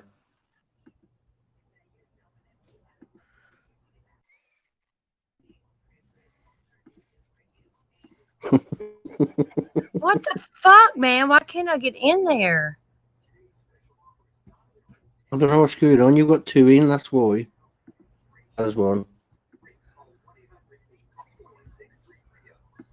It kicked me out. I didn't even notice you go. See, why am I got two. Leave it. Because usually I don't hear myself. Can you hear me? Can you hear me? Yep.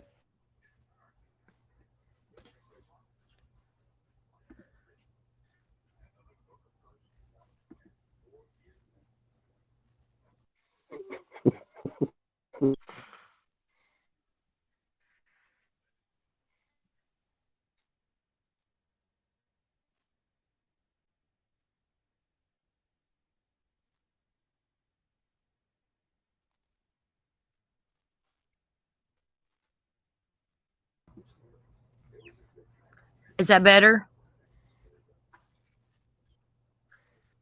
Can you hear me? Yep.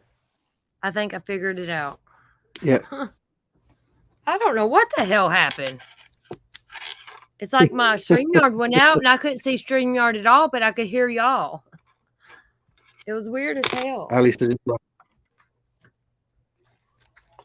Okay, good.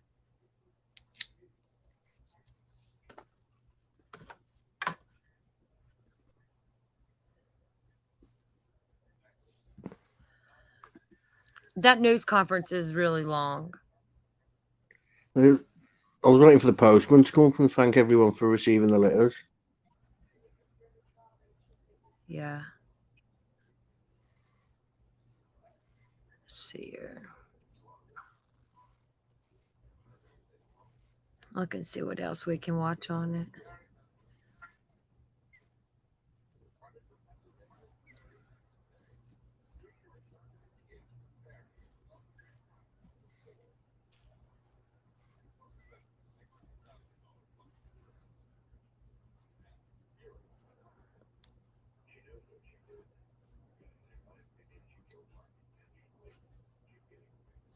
Yeah, it's everything we've already seen.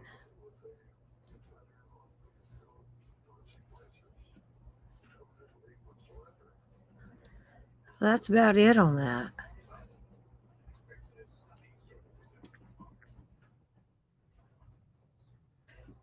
So if y'all want to end this and start a new chat where we can just chat and look at stuff and If so I you can want, keep yeah. this on topic.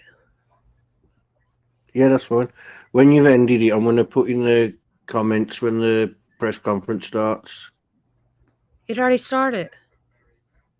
No, I mean, so people haven't got to sit through the wait. Oh, you're going to timestamp it? Okay, thank you. Yeah. I'm going to make another live for us just to chit chat. Hold on, let me set that before we leave.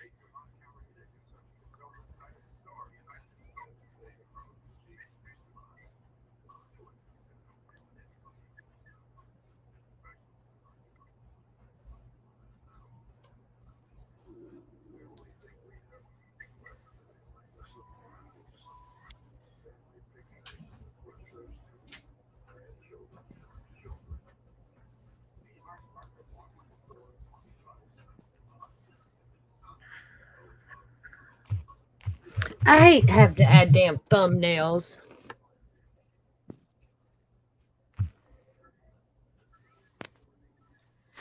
Here's your squirrel one with the bong. Let's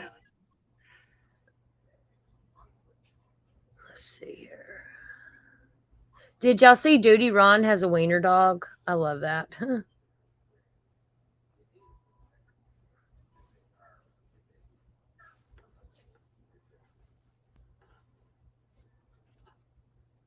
What time is it? Can you hear me? 9 o'clock.